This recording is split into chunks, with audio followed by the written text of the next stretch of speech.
ce qu'on voit, quand on entend ce qu'on entend, on a bien raison de penser ce qu'on pense. Ouais, moi je suis parano. Tous parano. Nous écoute. Bienvenue dans Tous Parano. Aujourd'hui, on vous parle du plus apocalyptique des complots, l'effondrement.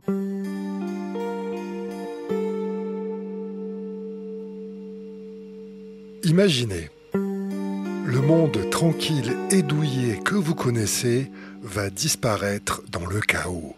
Catastrophes écologiques, climatiques, guerres civiles puis mondiales, les famines et les épidémies sont pour bientôt. Impossible d'y échapper. Les mouvements de population seront des raz-de-marée humains entraînant d'autres conflits. Une tragédie qui mènera à la catastrophe nucléaire et à un hiver glacial pour des décennies. Mais pour quelques poignées de survivants, ce sera l'enfer, un retour au Moyen-Âge. La barbarie, la violence peu à peu seront la norme et finalement ce sera la fin de notre civilisation et de notre humanité. Tous les indicateurs sont au rouge, mais pourtant, ce futur dystopique, tout le monde ne le craint pas. Les élites semblent même le souhaiter. Responsables des maux de notre monde, leur soif de profit nous mène dans le précipice. Conscients que la fin est proche, ils préparent leur retraite dans des abris tout confort, sous terre, sous la mer et sur des îles reculées. Et de là, tels les dieux qu'ils pensent être, ils nous regarderont mourir à petit feu. L'effondrement, c'est l'occasion pour Tous Parano d'évoquer les défis qui attendent notre société et notre aveuglement face à la tragédie annoncée. C'est bon, j'ai mis 10 litres. Non, il me faut le plein là. Non, mais il faut y aller maintenant, je crois. On a été assez sympa. On vous l'a offert en plus, l'essence. D'accord ? Regardez tout le monde qui attend. Bon, allez, on va pas y passer la journée. Mais attendez, on s'est pas compris là. J'ai besoin de mon plein. Je pars pas d'ici tant que j'ai pas mon plein. Sinon, tu vas faire quoi ? Vous faites quoi là ? Touche pas à ma bagnole, toi. Tu me fais le plein. Non, attendez. Maintenant ! Attends, c'est pas la peine de nous menacer, on t'a expliqué. Si on a besoin de rationner, d'accord ? Regarde tous les gens qui attendent. J'en ai rien à foutre des gens qui attendent. Bon, allez, rangez votre arme, ça sert à rien, monsieur. Allez, Touche pas à ma caisse. Tous parano. Dans cet épisode de Tous Parano, nous allons vous parler de la faim. Préparez-vous parce que ça va brûler, geler, tousser, suffoquer et même saigner. Tout doit disparaître. Ah bah t'aimes faire peur aux gens, toi. Mais c'est vrai que l'effondrement, c'est vertigineux. Penser que le monde, tel qu'on le connaît, peut se disloquer d'un coup comme ça, comme un château de cartes, et nous avec, c'est une perspective aussi flippante que mystérieuse. Je sens que cet épisode va être gai, tiens. Ouais, mais attends, mon bon ami. Tu sais bien qu'on va pas partir à l'échafaud comme ça, on va se réchauffer le cœur. Ah cool, et avec quoi alors ? Comme il paraît que nous devons nous habituer à peu, on va se boire une petite gnôle de ferme, là, comme on n'en trouve pas dans le commerce. Oula, mais c'est fort ce truc-là, non ? C'est combien de degrés ? Je sais pas, il n'y a pas d'étiquette évidemment. Mais je peux te garantir que là-dedans, tu as de la pomme, de la paille, un peu de miel, rien que du bon. Oui, au moins si on le boit pas, on pourra toujours le récupérer pour faire tourner des moteurs. Tu te moques de l'agneau de ma grand-mère, c'est ça ? Oh, c'est bon, je blague. Vas-y, fais-moi goûter. Tiens. C'est fort, mais c'est bon. Ouais. Bon, on trinque quand même, non ? Ouais. À la tienne. À la tienne. À la fin du monde. Ouais. À l'effondrement. Peut-être qu'on devrait commencer par voir si la fin du monde, c'est une idée nouvelle, justement. Histoire de se mettre tout doucement dans le bain en se chauffant le palais avec cette gnôle. Qu'en dis-tu ? Oui, tout à fait. Mon cher Geoffroy, la fin du monde, tu t'en doutes, ce n'est pas un concept qui date d'hier. Nous n'allons pas détailler les différentes croyances mythologiques qui y font référence, mais déjà, toutes les religions monothéistes en parlent. Oui, c'est vrai, évidemment. Pour nous occidentaux, le premier mot qui nous vient à l'esprit, c'est bien sûr l'apocalypse. Vous le savez, il s'agit là d'un terme biblique. L'Armageddon, ça vous parle. C'est dans le dernier texte du Nouveau Testament qu'on le trouve, et c'est dans l'Apocalypse de Jean, précisément. Oui, il se dit que cette œuvre aurait été composée vers la fin du 1er siècle par un judéo-chrétien, c'est pas très clair, qui dans le préambule en tout cas de son texte se présente donc comme Jean. Et celui-ci se trouve dans l'île grecque de Patmos, dans la mer Égée, lorsqu'il reçoit plusieurs visions qu'il raconte en détail. Et son texte prophétique se présente ainsi comme une révélation de Jésus-Christ qui dévoile donc à Jean quel est, je cite, le sens divin de son époque et comment le peuple de Dieu sera bientôt délivré. Alors délivré, entendez par là la fin de ce monde bassement matériel. Et cela a donné lieu à des suites de mouvements millénaristes, attendant la fin du monde, dès la diffusion d'ailleurs des écrits de ce Jean. Oui, autrement dit, dès le 1er siècle, on croyait que ça allait barder. Alors on cavale, mais plus tard, il y a le fameux an 1000, bien sûr, qui est synonyme, pour les contemporains, de cataclysme. Bien que cela soit sûrement une construction des historiens de la Renaissance qui n'ont eu de cesse de ridiculiser l'époque médiévale pour mieux se mettre en avant. Ah, les rusés. En même temps, ça aide l'imprimerie pour asséner ses théories. Mais c'est vrai, le jugement dernier, ça fait flipper depuis des lustres. Oui, la tradition dit même que cela sera un 25 mars, jour de l'Annonciation. C'est très précis. Dans le judaïsme, il y a le livre de Daniel qui prophétise lui aussi la fin des temps. Et celle-ci devrait se dérouler le jour de la fête de Rosh Hashanah, qui correspond au Nouvel An hébraïque. Alors on continue les religions du livre. Dans le Coran, 3 événements caractérisent la fin des temps. L'anéantissement, le fana, de toutes les créatures, la résurrection des morts, le kiyama, et le rassemblement, le hacher, en vue du jugement final. Vous aurez noté que je n'ai pas fait arabe en deuxième langue. Des signes précèdent ces événements et annoncent sa venue. Parmi ceux-ci se trouve le décrochement du soleil et le scindement de la lune. Oh, ça doit être beau, ça. Bon, un mot sur une dernière religion, le bouddhisme. Là aussi, tout a une fin, non ? Oui, c'est ce qu'on appelle le Mofa en chinois, ou Mapo en japonais. Bref, c'est la fin du Dharma, la loi universelle de la nature, qui s'exprime dans chaque être. Mais comme dans cette religion, rien ne finit vraiment, il s'agit plus de la fin d'un cycle que de la fin des temps à proprement parler. Bon alors voilà, on vous l'a fait courte pour l'introduction. En fait, la liste des prophéties apocalyptiques est assez longue, donc on ne va pas toutes les lister. Mais sachez, si cela vous intéresse, qu'en 2009, l'historien français Luc Marie a recensé 183 prophéties apocalyptiques depuis la fin de l'Empire romain. Ouais, c'est à retrouver dans son ouvrage Le mythe de la fin du monde. En tout cas, ça vous montre que ce sujet préoccupe les humains depuis longtemps. Voilà pour le folklore, si je puis dire, mais avec tout le respect que je dois pour les religions, croyances et autres superstitions, il y a plus sérieux quand même. Oui, l'idée que notre environnement n'est pas immuable, que notre mode de vie peut être menacé, mais sans la volonté d'une ou plusieurs divinités. C'est ça que tu veux dire, je pense. Ouais, voilà, l'idée qu'on se met nous-mêmes dans les conditions d'un cataclysme. Eh bien, nous pouvons prendre comme point de départ un écrit d'il y a à peu près 200 ans, publié par un certain Lamarck. Jean-Baptiste de Monnet de Lamarck, pour être précis. Naturaliste français de la fin du 18e, début du 19.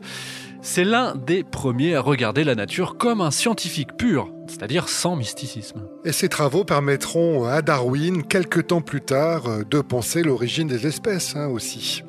Et donc Lamarck, dès les premiers balbutiements de la révolution industrielle, a ce constat étonnant dans son livre qui s'appelle « Système analytique des connaissances positives de l'homme ». Il dit, je cite, « On dirait que l'homme est destiné à s'exterminer lui-même après avoir rendu le globe inhabitable. » Livre sorti en 1820. Je cite encore un passage. « L'homme, par son penchant à jouir de tout ce qui est à sa disposition, en un mot par son insouciance pour l'avenir et pour ses semblables, semble travailler à la destruction même de sa propre espèce. » Encore un autre passage qui nous semble étonnamment prophétique. Écoutez bien. L'homme amène rapidement à la stérilité le sol qu'il habite, en écarte les animaux qui y trouvaient leur subsistance et fait que de grandes parties du globe, autrefois très fertiles et très peuplées à tout égard, sont maintenant nues, inhabitables et désertes. Depuis le 19e, donc, révolution industrielle en gestation et l'apparition d'une frénésie technique et vorace en termes de ressources naturelles, eh bien, Lamarck a le pressentiment que quelque chose va mal se passer. Et lorsqu'un peu moins de 2 siècles plus tard, la capacité de l'homme à polluer et à s'entretuer de manière également industrielle ne peut plus être niée, on va commencer volontiers à parler d'effondrement. Tous parano. Tous parano. tous parano.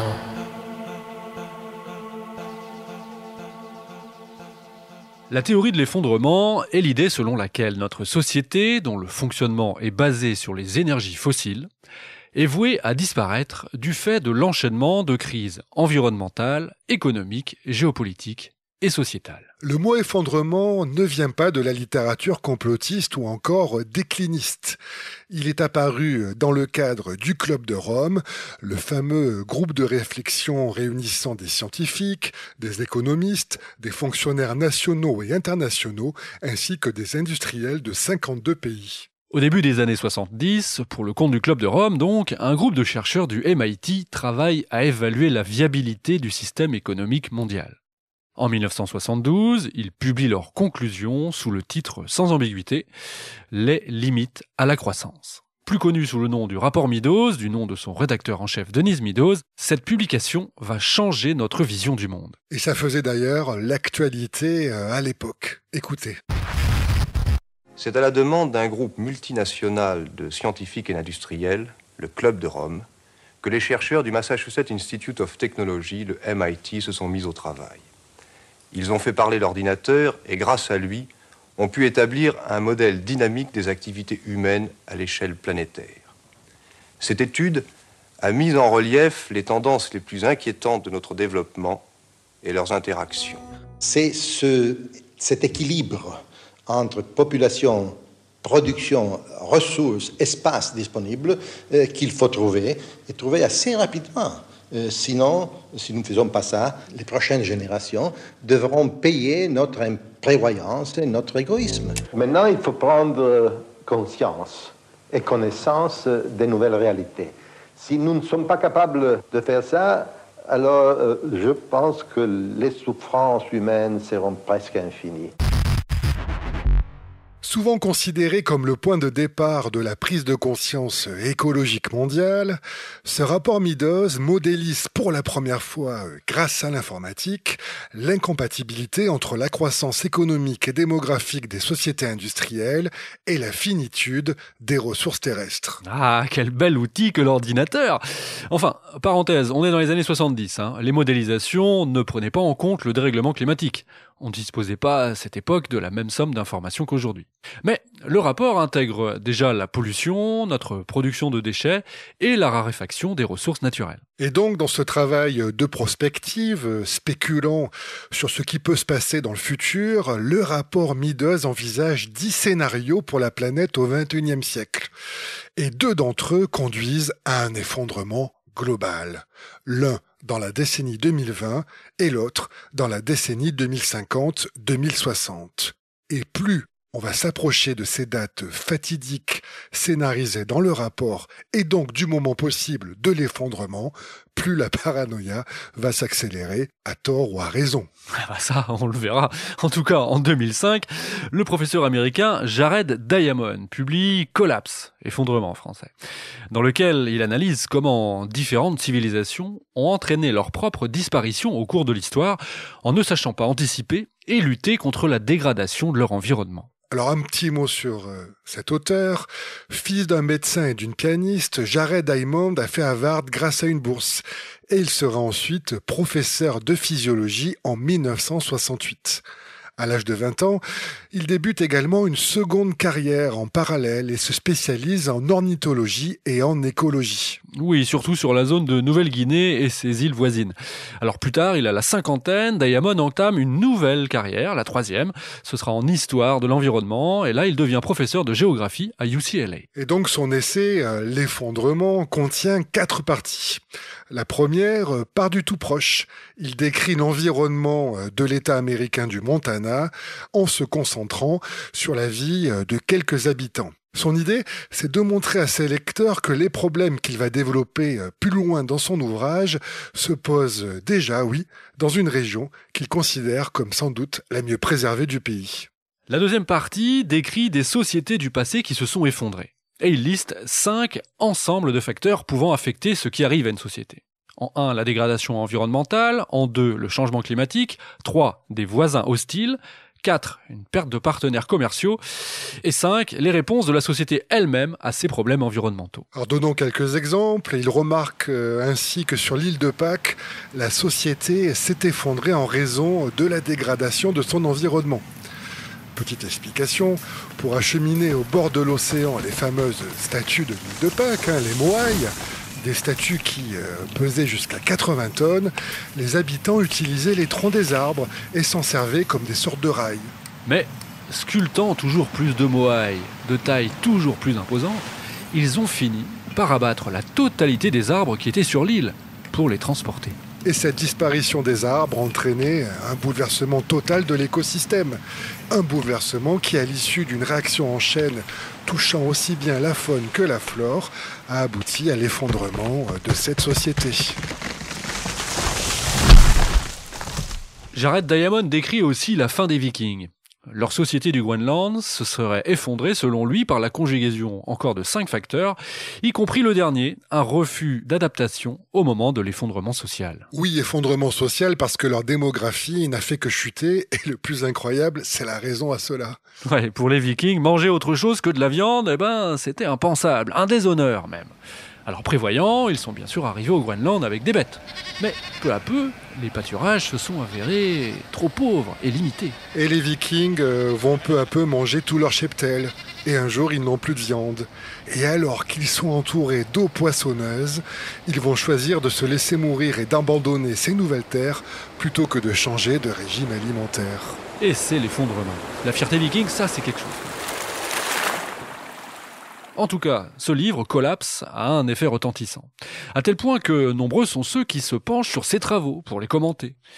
En bien, mais aussi en mal, parce que Diamond manie beaucoup de disciplines dans cet essai. Et donc les spécialistes de chacune d'entre elles le lisent avec attention. Il y a même un groupe d'anthropologues des universitaires américains qui ont même uni leurs forces pour taper sur les doigts du mauvais élève Jared Diamond.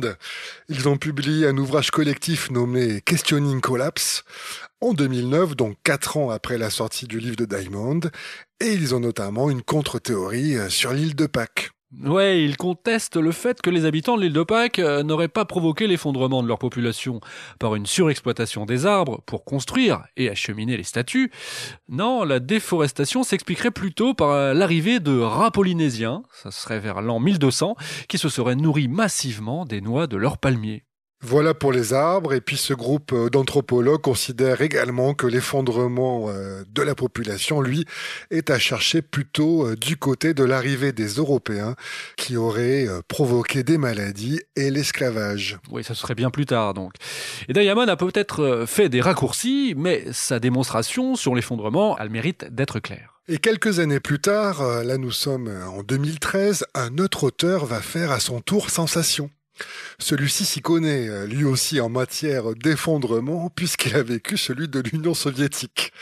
Ingénieur de formation, russo-américain, il se nomme Dimitri Orlov. Et lui, il va donner un contour plus précis au concept d'effondrement dans son livre intitulé justement « Les 5 stades de l'effondrement ». Pour lui, c'est clair, c'est une sorte de réaction en chaîne.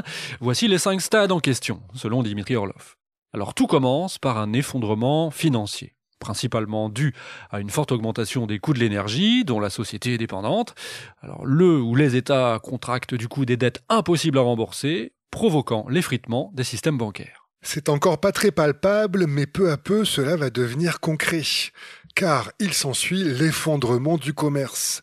L'approvisionnement étant impossible, les produits se font de plus en plus rares, de plus en plus coûteux, la population s'inquiète, certains accumulent des denrées, ce qui empêche l'accès aux produits de première nécessité au plus grand nombre. Un réflexe qu'on a vu assez rapidement lors du Covid, riz, huile, PQ, sucre, tout d'un coup on se rend compte des choses essentielles, pour paraphraser notre Illuminati national. Enfin là, dans ce stade 2, vous comprenez, c'est le stade où on commence à voir la vie de tous les jours qui prend une tournure nouvelle. Et ça grogne, on cherche des responsables. Qui tient les rênes, demande le peuple. Il s'ensuit ainsi le stade numéro 3, l'effondrement politique. La colère des citoyens se répercute sur les gouvernants. Eh oui, les institutions ne sont plus garantes de quoi que ce soit, et alors on arrive vite au stade 4, l'effondrement social, où après la chute des gouvernements, les institutions des États disparaissent progressivement. C'est-à-dire plus de police, d'armée, terminer les pompiers, les hôpitaux. Quant au transport en commun, vous imaginez bien que ça fait un moment que plus personne ne les prend. Et nous voilà au dernier stade, l'effondrement culturel, le numéro 5. Là, c'est dystopie totale, c'est la perte de notre humanité.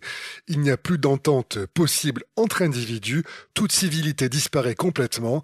Bref, c'est la guerre du tous contre tous. Ouais, là, on est dans le bouquin La Route. Je ne sais pas si vous l'avez lu, ce roman post-apocalyptique de Cormac McCarthy, sorti en 2006, donc juste après Collapse. Et adapté au cinéma en 2009 avec Viggo Mortensen. Un super film qu'on vous conseille, bien sûr.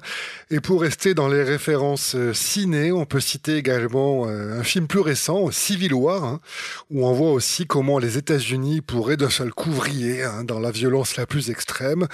Là, on se situerait plus dans le passage du stade 3 au stade 4. Ouais. Voilà, là, on est dans le bain. On commence à visualiser un peu le chaos. Mais faut-il le craindre ? En d'autres termes, est-il certain ? C'est la question qui taraude du coup économistes, écologistes, politiques ou scientifiques du monde entier. Eh bien, pour répondre à cette question, en 2014, 3 chercheurs affiliés à la NASA, eux, affirment dans un article que la civilisation industrielle mondiale pourrait bien s'effondrer au cours des prochaines décennies. C'est les chercheurs, alors pour parvenir à cette conclusion, ils ont compilé et analysé des données historiques sur les effondrements de civilisations. Il rappelle que de telles chutes, souvent précipitées, se sont produites à plusieurs reprises, y compris pour des sociétés relativement complexes et avancées, comme on l'a connu avec l'Empire romain en Occident ou en Orient, il y avait la civilisation des Han. L'évolution de 5 facteurs apparaît pour ces chercheurs comme particulièrement déterminante. Il y a la population, le climat, l'eau, que ça soit sa disponibilité ou sa qualité, l'agriculture et enfin l'énergie. Et l'effondrement se produit lorsque ces 5 facteurs convergent vers 2 tendances. D'une part, la surexploitation des ressources naturelles, et d'autre part, l'écart entre une élite qui concentre ses richesses et ses ressources, et une majorité dont les conditions de vie se dégradent. En conséquence, toujours selon ces chercheurs, il est illusoire de penser que le progrès technologique peut suffire à lui seul à faire face aux problèmes rencontrés par la société. La technologie, bien sûr, permet d'optimiser l'utilisation des ressources, mais elle entraîne au final une hausse de la consommation de ces mêmes ressources qui rendent ainsi illusoires tous les progrès accomplis. Une course à l'échalote, quoi. Un phénomène observable dans l'agriculture, dont les engrais sont coûteux en ressources, tout autant que l'industrie de la tech. Et le plus flippant, sans doute, c'est que ces chercheurs ont ensuite modélisé 2 scénarios qui prolongent les tendances mondiales actuelles, tous 2 conduisent à l'effondrement. Ce qui différencie les 2 scénarios, c'est la vitesse de disparition des ressources. Mais dans les 2 cas, on retrouve une petite minorité d'individus qui surexploitent ces ressources, tandis qu'une majorité souffre de famine, ce qui entraîne donc un effondrement de la société par sa base. Car dans les 2 cas, comme cela s'est produit historiquement, les élites sont les dernières touchées par la catastrophe. Ce qui explique qu'elles maintiennent un système qui périclite jusqu'au dernier moment, sans tenir compte des nombreux signaux d'alerte. En 2014, toujours, le physicien australien Graham Turner a testé les trajectoires de Meadows. Vous vous souvenez, le rapport qui a inventé le concept d'effondrement en 72. Sur les 10 trajectoires prises par l'humanité depuis cette époque, il y en avait 2 qui menaient à l'effondrement. Il s'avère que ce sont les 2 scénarios qui collent le plus près à notre trajectoire actuelle. Ça te fait rigoler. Vaut mieux. J'ai envie de boire un coup, tiens. En tout cas, si chaque jour qui passe nous rapproche de l'effondrement, des spécialistes de la question ont désormais fait leur apparition. Et voilà que l'effondrement devient une discipline à part entière. Tous parano. En France aussi, nous avons nos spécialistes en effondrement. On a même inventé un terme pour ça, on les appelle les collapsologues. Ça vient du latin collapsus, qui signifie s'écrouler, et de l'anglais collapse, qui signifie s'effondrer. La collapsologie, c'est l'étude de l'effondrement, et notamment de la manière dont ce phénomène pourrait impacter nos sociétés.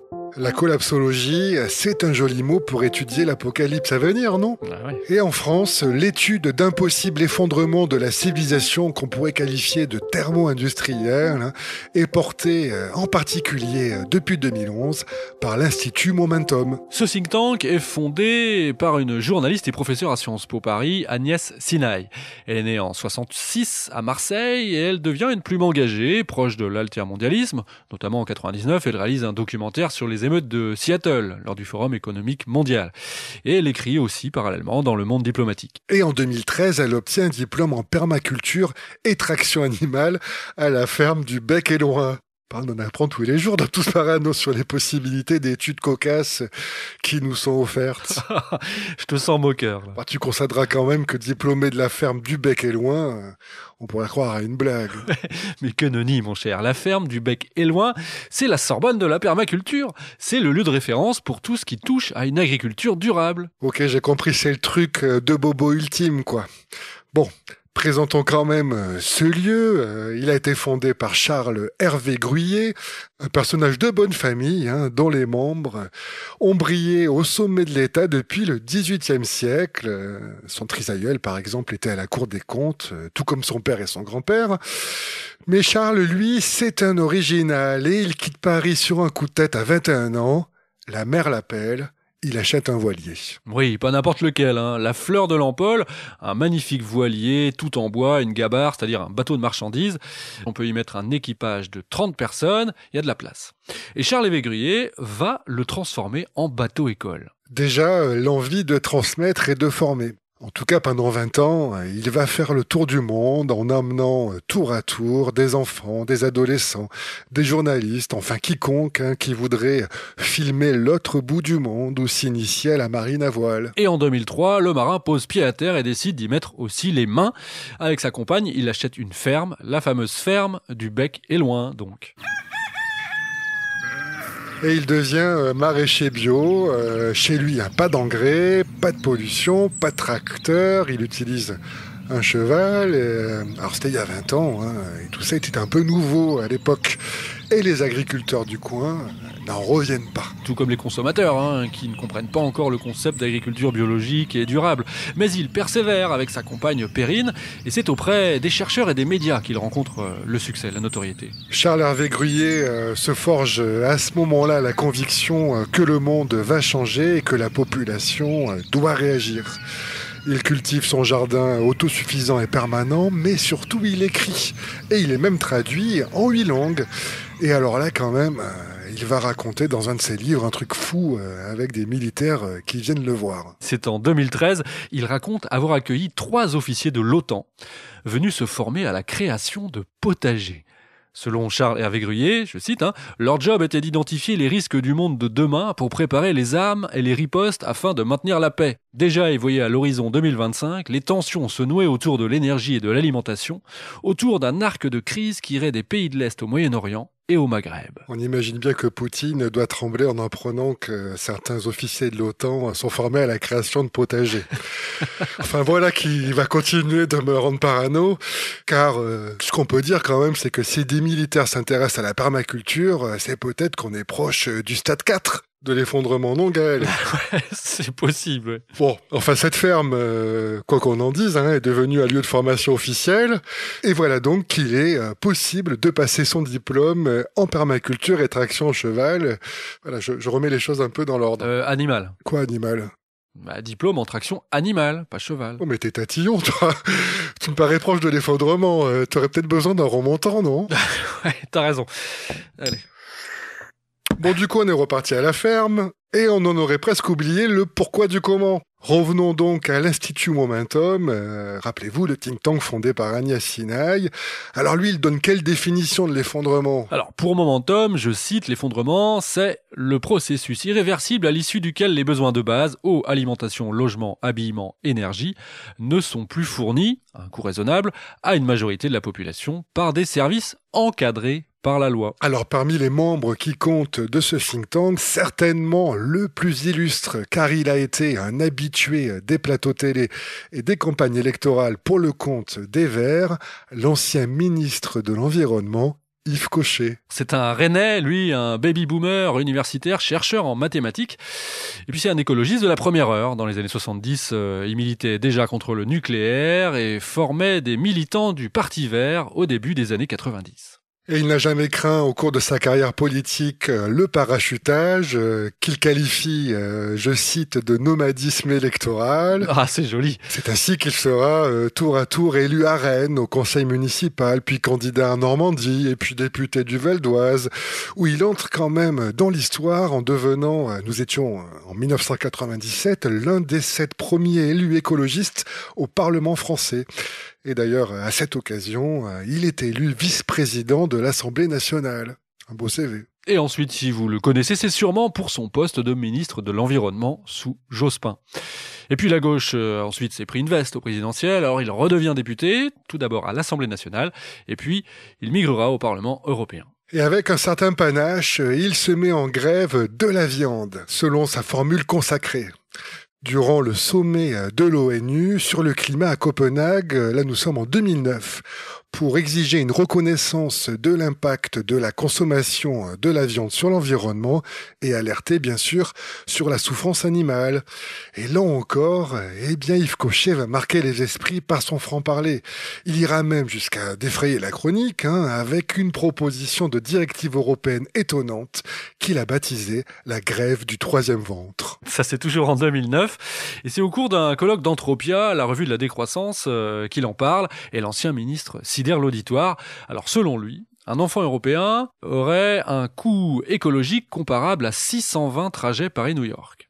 Et donc, pour lui, il faudrait voter une directive baptisée grève du 3e ventre qui mettrait le niveau des prestations familiales à décroître à partir du 3e enfant. Shocking dans les rangs, surtout de la presse qui couvre l'événement et qui n'est pas forcément aussi militante que l'auditoire du colloque.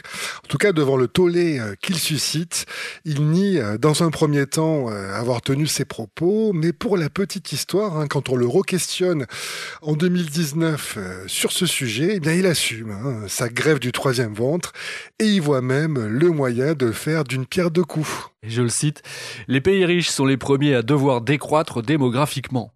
Ce sont eux qui ont le mode de vie le plus polluant. Par ailleurs, limiter nos naissances permettrait de mieux accueillir les migrants qui frappent à nos portes. » Autrement dit, il voit dans le fait de faire un enfant un choix politique. Et Yves Cochet semble même avoir pensé à un slogan. Écoutez bien, ne pas faire d'enfants supplémentaires, c'est le premier geste écologique. Alors voilà, quelqu'un d'assez surprenant dans ses idées, en tout cas aujourd'hui, il est de ceux qui se font appeler les apôtres de l'effondrement, spécialistes des transitions nécessaires pour amortir le choc social de l'anthropocène. Fin de citation. Ah oui, l'anthropocène, alors ça c'est un nouveau mot encore, qui signifie l'époque de l'histoire de la Terre, qui a débuté lorsque les activités humaines ont eu un impact global significatif sur l'écosystème terrestre. Ah ouais, l'homme qui baptise sa propre ère géologique. Ah, ça, c'est plus de l'écologie, c'est de l'égologie, non? Joli. Mais sache que Yves Cochet, maintenant, il a acheté une ferme. Et il se prépare tranquillement à l'effondrement. Ah bon? Oui, il écrit des livres dont les titres sont pour le moins évocateurs. Écoutez un petit peu. Sauvons la Terre, Pétrole Apocalypse, Anti-manuel d'écologie, Une décennie au devant des catastrophes. Enfin, vous voyez bien que rien qu'avec ces intitulés, on sent qu'on s'approche du jour fatidique peu à peu. Puis le dernier en date, lui va droit au but. Il se nomme Devant l'effondrement, essai de collapsologie. Donc Yves Cochet multiplie les conférences un peu partout pour relayer ses idées, mais reçoit aussi souvent les médias chez lui. Faut dire que c'est un bon client. Écoutons-le un peu dans sa campagne. Regardez le monde sombrer.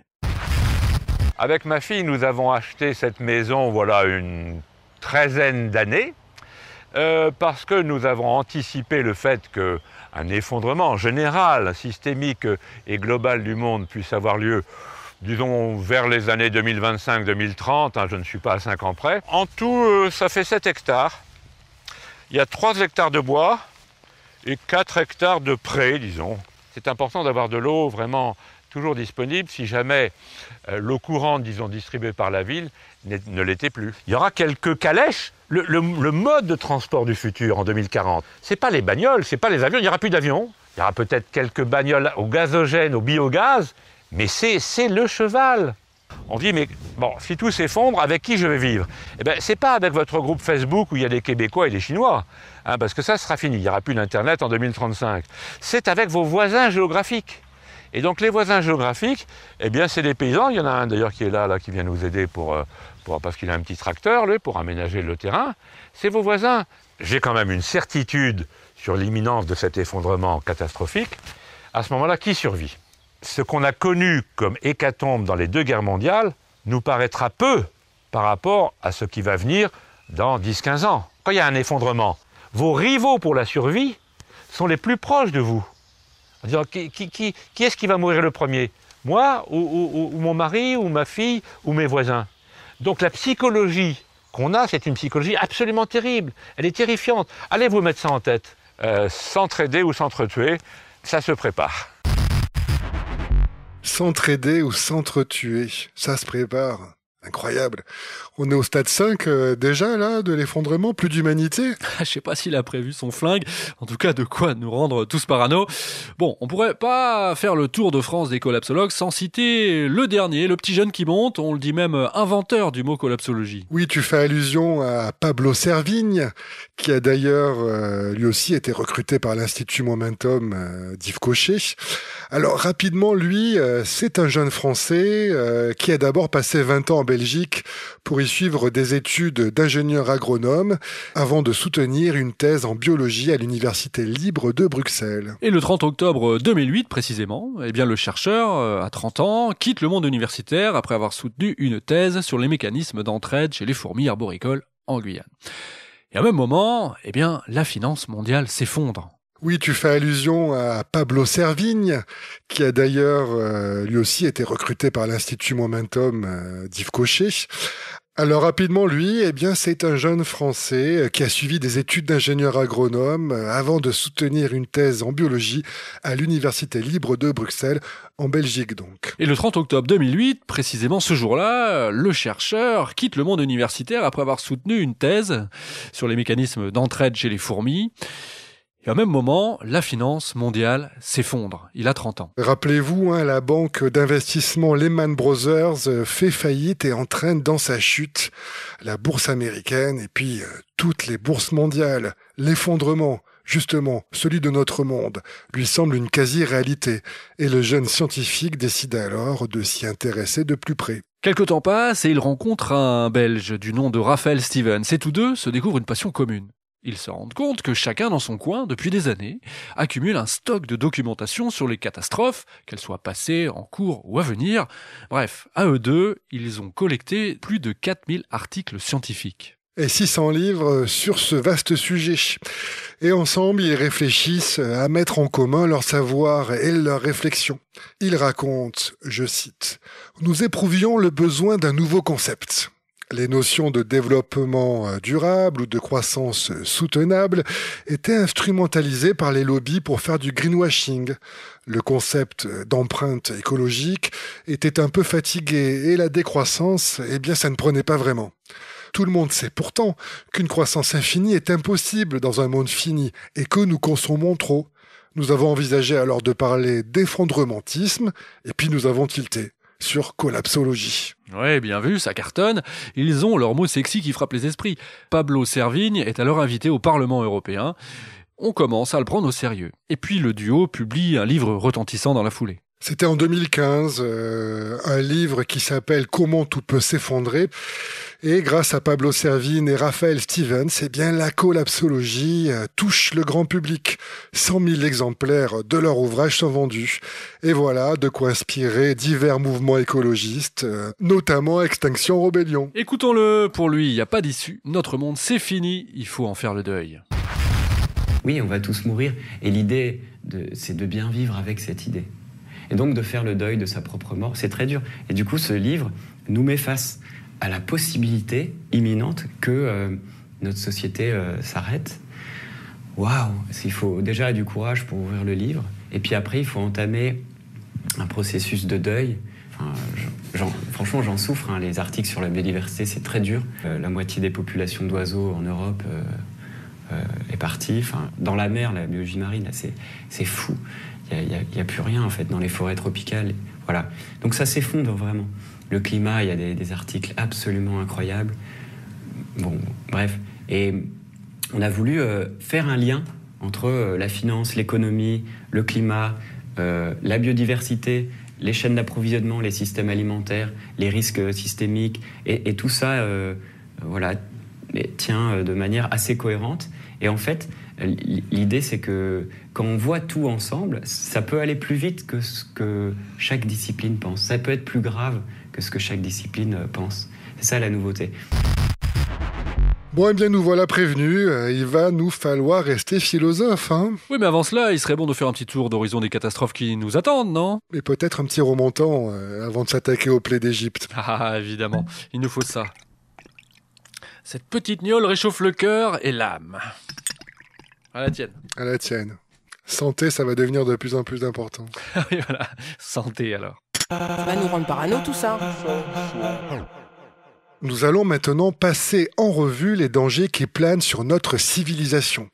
Et puisque nous l'avons évoqué en survolant le sujet, commençons donc par les ressources naturelles. Notre société est basée principalement sur l'exploitation des ressources naturelles, qu'elles soient fossiles, hydrocarbures, minerais, ou bien vivantes, la forêt, la mer, ou bien l'élevage. Et donc au début des années 90, 2 universitaires créent la Global Footprint Network, histoire de se rendre compte de cet impact.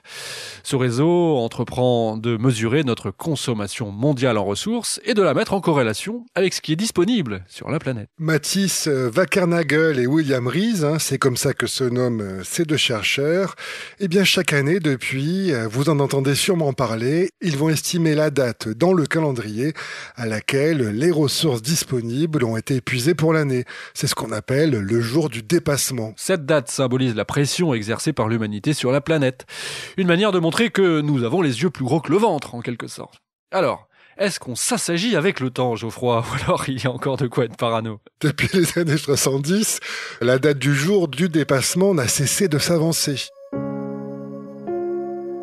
En 1970, elle avait lieu le 30 décembre. Mais en 1996, elle avait déjà avancé de 3 mois, soit le 30 septembre. Et en 2023, de 4 mois, soit le 2 août.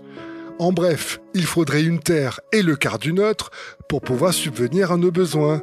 Et cela n'est pas prêt de s'arrêter en fait, car la raréfaction de nos ressources naturelles est d'ores et déjà une réalité. Oui, on peut parler des forêts qui sont surexploitées, entraînant destruction des sols, disparition des habitats naturels, pollution continue, perte de la biodiversité. En 50 ans, ce sont presque 70% des animaux sauvages qui ont disparu à cause de la déforestation ou du changement climatique. Dans la mer, même constat, rejet polluant, réchauffement climatique, acidification de l'eau, etc., etc. Un cocktail en tout cas qui semble destructeur et qui explique qu'une espèce marine sur 3 est aujourd'hui menacée purement et simplement d'extinction. Et puis, il ne faut pas oublier la surpêche. Depuis la Seconde Guerre mondiale, on est passé de quantité de poissons pêchés de 20 millions à 100 millions de tonnes. En France, on est en tête des consommateurs, 34 kilos de poissons avalés chaque année par habitant. Et puis, c'est étonnant, mais cette courbe, elle monte. C'est 2 fois plus qu'il y a 10 ans. Donc voilà pour le vivant, mais il y a aussi les ressources naturelles, minérales et fossiles. Et là aussi, évidemment, on est gourmand. Des vrais goinfres. Au rythme de la consommation actuelle, et il y a des chances que ça augmente avec le développement des pays émergents, Chine, Inde et puis continent africain. Et avec notre consommation du jour, le pétrole arrivera à épuisement dans 54 ans, le gaz dans 63 ans, le charbon dans 112 ans, l'uranium d'ici 100 ans. Tout cela, ce sont des chiffres de l'Agence internationale de l'énergie. Et ce, sans parler des rejets dans l'atmosphère issus de l'exploitation de ces ressources. Et donc, de l'effet de serre qui s'ensuit et des modifications climatiques associées. Un petit mot sur le minerai. Le cuivre, par exemple, c'est un métal fondamental pour ses usages industriels, pour lequel nous n'avons actuellement que très peu de substituts. Et ce n'est pas rassurant de savoir que les infrastructures liées aux énergies renouvelables, justement, sont encore plus gourmandes en cuivre que celles des hydrocarbures fossiles. C'est d'autant plus compliqué cette histoire que dans les années à venir, nous allons avoir besoin d'encore plus de cuivre qu'aujourd'hui, puisque son pic d'extraction pourrait arriver avant 2060 au niveau mondial. Alors, ce ne veut pas dire qu'il n'y aura plus de cuivre après, mais qu'on ne sera plus capable d'en augmenter la quantité annuelle disponible, ou bien seulement à un coût en eau et en énergie exorbitant. Voilà, là on commence à comprendre le stade 1 de l'effondrement de notre ami Dimitri Orlov. Les ressources et l'énergie coûtent cher. L'agriculture, dont les engrais ont besoin de chimie et de beaucoup d'énergie, va être tout de suite impactée. Bref, l'économie commence à suffoquer. Tous parano. Tous parano. Tous parano. Tous parano. L'effondrement économique et financier est à nos portes. C'est en tout cas ce qu'affirme Nouriel Roubini, un économiste américain d'origine turque, connu pour ses prédictions des crises financières telles que celle de 2008. Il a même un surnom pour cela, on l'appelle Dr Doom. La classe, on dirait un nom de catcheur. Dr Ruine. Enfin bon, il a un sacré CV lui quand même, on peut rigoler, mais il est quand même diplômé de Harvard, prof à Yale, il a fait carrière chez Goldman Sachs, il sait de quoi il parle quoi. Et pour Roubini, non seulement la crise bancaire n'est pas terminée, mais l'effondrement du système économique et financier est proche. Et le monde n'est évidemment pas prêt. Pour lui, je cite, les multiples chocs d'approvisionnement et les largesses gouvernementales qui ont entouré la pandémie ont fait exploser l'inflation, incitant les banques centrales à hausser leur taux directeur et à comprimer leur politique monétaire. La conséquence la plus apparente tient à une hausse importante du coût de la dette planétaire qui s'élève maintenant à 330% du PIB mondial. En bref, l'économie actuelle est en surchauffe. Roubini note tout de même que depuis 2 ans, ses prédictions se sont avérées fausses et que le système capitaliste mondial tient bon, mais il suffirait d'un peu plus de guerre, d'une catastrophe naturelle de grande ampleur ou d'une nouvelle pandémie, pour que tout bascule. Si tu veux de la catastrophe, moi je peux t'en proposer une. Tu veux quoi ? De la tornade, du tsunami, de l'éruption volcanique ? Je sais pas, ça donne envie. T'as un truc dingue ? Écoute ça. Wow, ça barde là. Qu'est-ce qui se passe ? C'est le Big One, tant redouté. On est à San Francisco là, et c'est Sant Andreas qui se réveille. Quoi ? La faille de Sant Andreas, une gigantesque fissure qui s'étire sur plus de 1200 km à travers la Californie. Donc tu vois là, les forces tectoniques se frottent, se compriment, accumulant une tension de plus en plus forte. Et cette énergie, tôt ou tard, elle va finir par se libérer. Ah, ok, comme le séisme dévastateur de 1906 à San Francisco. Il est censé se reproduire tous les 150 ans. Oui, quelque chose qui apparaît comme étant très probable.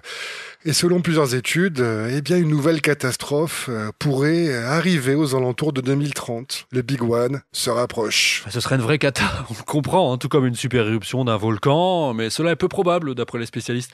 Par contre, ce dont on est certain, c'est que les catastrophes climatiques, elles, sont quasiment certaines de nous arriver. Et quand il est question d'économie, les assureurs sont en première ligne. Toujours intéressant d'aller voir ce qu'ils disent. Ils sont peu optimistes. Car si la crise climatique venait à s'aggraver, mieux vaut ne pas trop compter sur leur aide. Henri de Castres, le patron du groupe AXA, premier groupe d'assurance mondial quand même, avait prévenu dès 2015, je le cite, une augmentation de 2 degrés de la température moyenne dans le monde pour encore être assurable. Mais ce qui est certain, c'est qu'une hausse de 4 degrés ne l'est pas. Ouais. Alors pas besoin d'aller jusque-là, juste un exemple avec un réchauffement de 1,2 degré qui a suffi pour que State Farm, c'est l'un des poids lourds du secteur d'assurance américain, quitte la Californie, je cite, à cause d'une augmentation rapide de l'exposition aux catastrophes. Et depuis 1 an, l'entreprise n'y signe tout simplement plus aucun nouveau contrat pour les habitations et les commerces. Elle vient même de résilier 72 000 polices d'assurance, un procédé qui est de plus en plus courant aux États-Unis. Oui, comme en Louisiane, où 17% des propriétaires ont vu leur contrat annulé en 2023. Les clients peuvent se tourner vers la concurrence, bien sûr, quand il y en a une, mais elle leur propose toujours des tarifs prohibitifs et puis des clauses d'assurance originales, comme par exemple le refus de couvrir les catastrophes si elles portent un nom. Oui, comme l'ouragan Katrina, par exemple.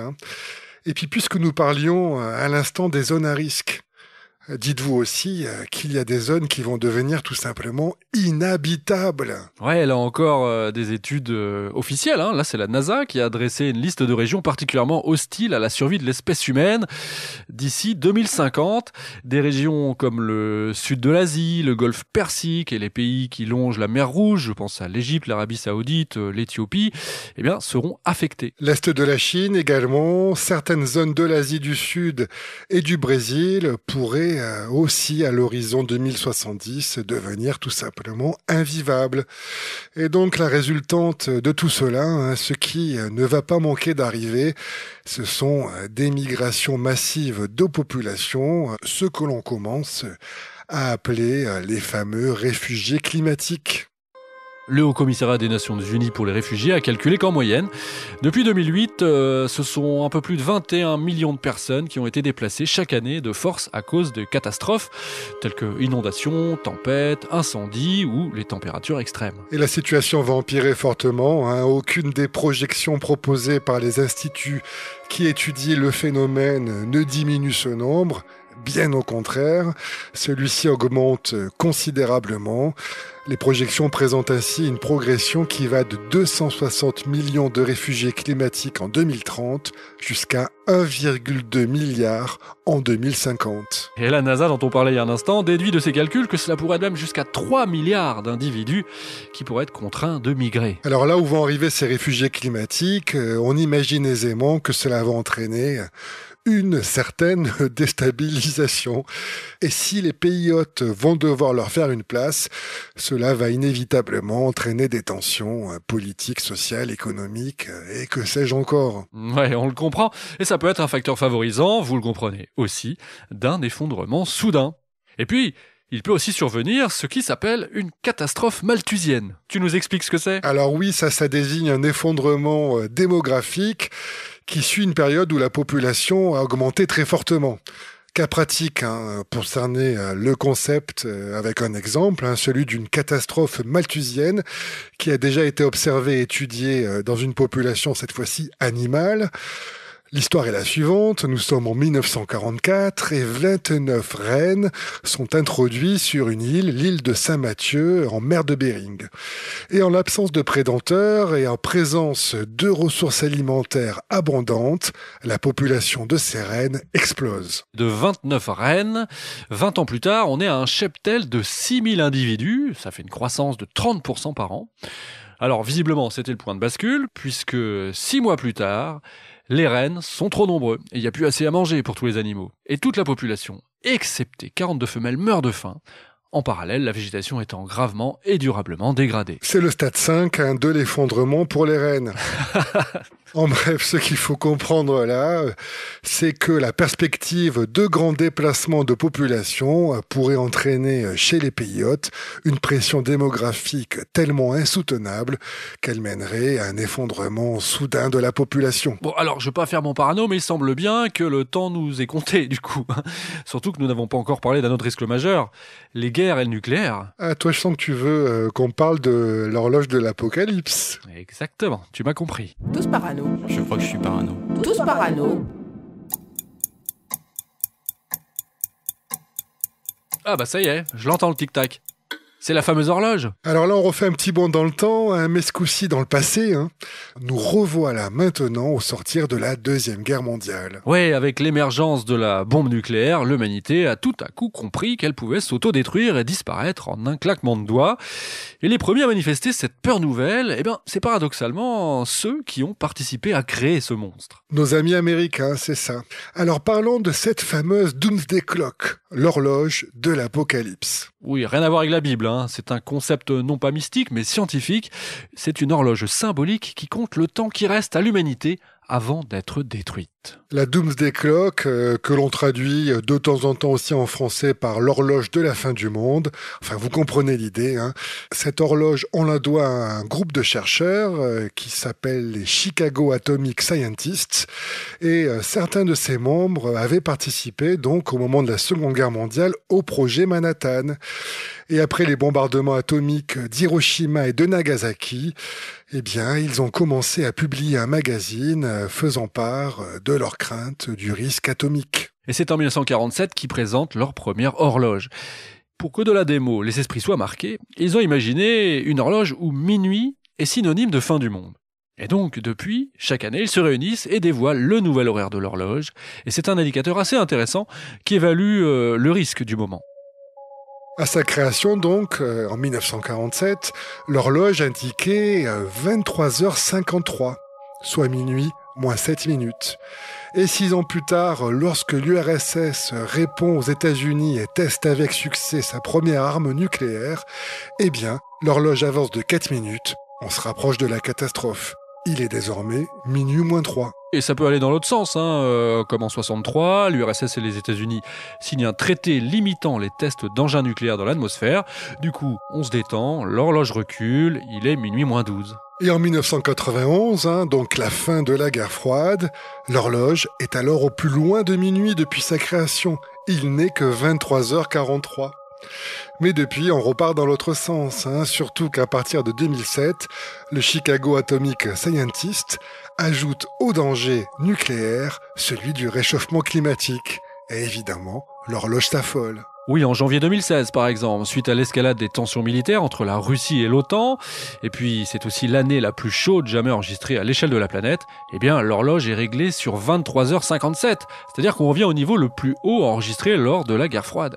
Et après l'élection de Trump, l'horloge indique 2 minutes 30 avant minuit. On commence donc à mettre des secondes, comme si on risquait d'arriver trop vite à notre permission de minuit, si je peux dire. C'est ça, le carrosse va se transformer en citrouille. Notre carrosse, c'est la planète.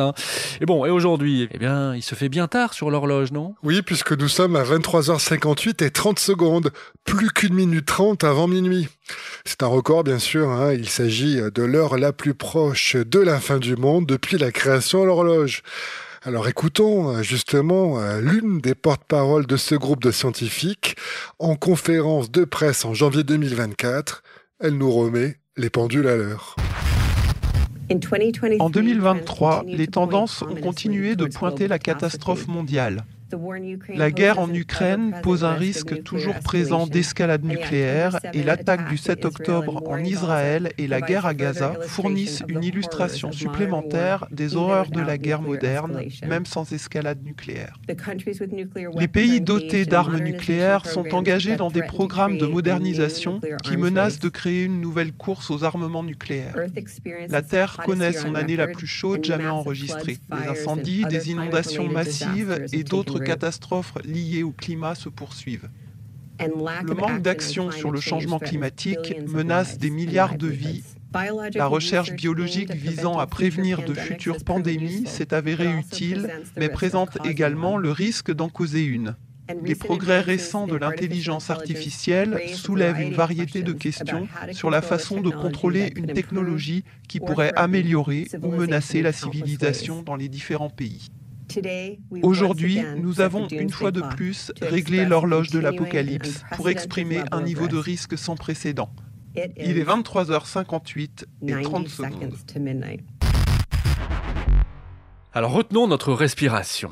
L'apocalypse est officiellement plus proche que jamais. Ne serait-il pas temps de détailler un peu cette épée de Damoclès à la sauce nucléaire, Geoffroy ? Alors je ne sais pas si c'est avec plaisir toujours, mais ce que je sais c'est qu'il y a de quoi avoir le vertige, voir la nausée, voire être plongé dans un désespoir catatonique. Enfin, on va vous laisser votre choix et puis tu vas me resservir un petit verre. Tant que c'est encore possible. Tiens. Merci. Allez, à la tienne, au nucléaire maintenant. Tous parano. Cette horloge de l'apocalypse, son point de départ, c'est donc le nucléaire. Inutile d'aller très loin dans la complosphère pour trouver de quoi frémir. Juste un exemple avec le secrétaire général des Nations Unies, Antonio Guterres, qui affirme, je cite, que la perspective d'une guerre nucléaire est maintenant de retour dans le domaine du possible. Avant de détailler la menace d'un cataclysme, parlons de la bombe en elle-même. Geoffroy, c'est quoi la destruction massive ? Qu'est-ce qu'il se passe au moment où ça pète une arme nucléaire ? Tiens, comme celle-là par exemple.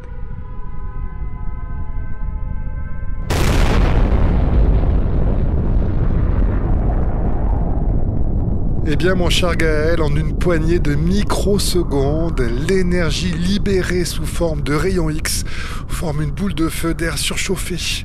À l'intérieur de cette boule de feu, la température et la pression sont si extrêmes que toute la matière est transformée en un plasma chaud, comme c'est le cas dans le noyau du Soleil. Donc on parle d'une boule de feu de plusieurs millions de degrés, et qui peut atteindre 600 mètres de rayon. Et puis ça peut durer plusieurs secondes. C'est une lumière aveuglante, une lumière de la mort, quoi. Et la lumière émise par la chaleur de cette boule de feu, qui représente tout de même plus du tiers de l'énergie explosive de l'arme thermonucléaire, elle est si intense qu'elle enflamme tout sur une grande distance. Donc des incendies gigantesques, des tempêtes de feu qui créent leur propre vent et tornades. Ensuite, les fumées montent très haut, et puis par la suite, déversent de la suie dans la haute atmosphère. Et la réduction de la lumière solaire qui en résulte entraîne un refroidissement global, notamment des océans, affectant la vie marine. Et à terme, des zones côtières peuplées peuvent se retrouver sous la glace. En 2014, 4 scientifiques de l'environnement et de l'atmosphère américains ont modélisé les effets d'une détonation de 100 ogives nucléaires, pour comprendre comment cela se déroulerait, quoi. Tout commence avec 5 mégatonnes de suie et de cendres qui couvrent le ciel. C'est le début du fameux hiver nucléaire. En tout juste une année, la température moyenne de la surface de la Terre chuterait ainsi de 2 degrés. Et après 5 ans, la Terre serait 3 degrés plus froide qu'elle ne l'était. 20 ans plus tard, commencerait un redout léger, mais seulement en surface, sachant qu'après 30 ans, l'océan profond continuerait encore à se refroidir. Et qu'au pôle, ce refroidissement durerait, selon leurs prévisions, des milliers d'années. Ce qui ferait baisser les températures évidemment dans le monde entier, en dessous de celles du petit âge glaciaire, qui s'est produit entre 1300 et 1850. Eh bien attends, là on peut se dire qu'une guerre nucléaire, ce serait le remède au réchauffement climatique, Au-delà des morts, qu'on sera en train d'oublier ou de faire aucun cas. En tout cas, sachez que les températures plus basses, signifient aussi moins de pluie. Car 5 ans après la détonation, le niveau des précipitations aurait baissé de 10%, de quoi entraîner une sécheresse à l'échelle mondiale. Avec toute l'agriculture qui serait impactée. Moins de récoltes, donc une famine généralisée qui à elle seule pourrait même être plus de 10 fois plus mortelle que les bombes. Et dans notre atmosphère viciée en altitude, l'épaisseur de la couche d'ozone, elle, diminuerait de 25%. Avec de nombreuses répercussions, une augmentation des cancers de la peau pour l'homme, et puis plus globalement, c'est toute la vie végétale et animale qui serait en danger. Dans les quelques années qui suivent une guerre nucléaire, de tels dommages collatéraux pourraient être alors responsables de la mort de plus de la moitié de la population humaine sur Terre. Une autre étude publiée dans la revue Nature estime qu'un conflit nucléaire global entre les États-Unis et la Russie provoquerait la mort de plus de 5 milliards de personnes dans les 2 ans suivant l'impact. La majeure partie des victimes serait due à la famine provoquée par ce fameux hiver nucléaire. Ah, c'est ça qui fait froid dans le dos, c'est l'hiver, non? Bon, alors, est-ce qu'on vous fait peur pour rien? Est-ce qu'on a le matos pour nous plonger dans cet enfer? Eh bien, la réponse est clairement oui. Des bombes, il y en a à foison. Les têtes nucléaires sont légion, selon le dernier rapport de la Federation of American Scientists. La Russie détiendrait 5580 ogives, dont 1710 armes stratégiques déployées, c'est-à-dire qu'ils sont plus enterrés dans des coins cachés, mais sur des bateaux, dans des sous-marins prêts à partir.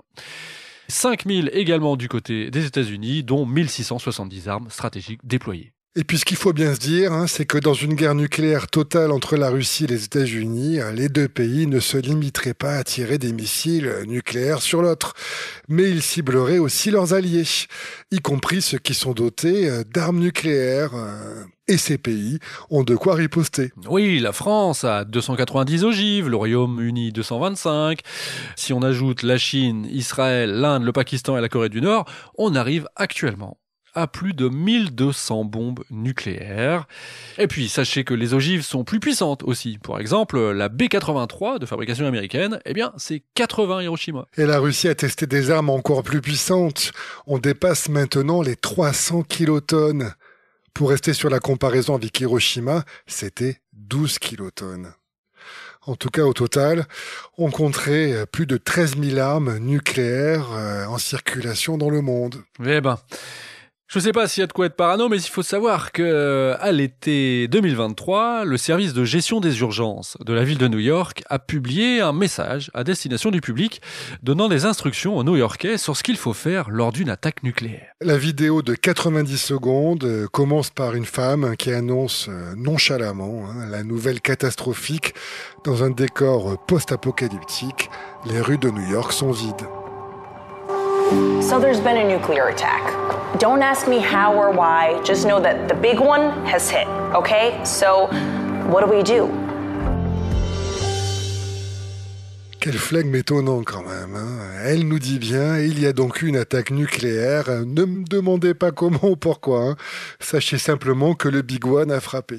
Et puis la suite de la vidéo est tout aussi surprenante, puisque cette femme conseille aux New-Yorkais de rester chez eux, à l'intérieur, et de rester à l'écoute des médias et des mises à jour gouvernementales.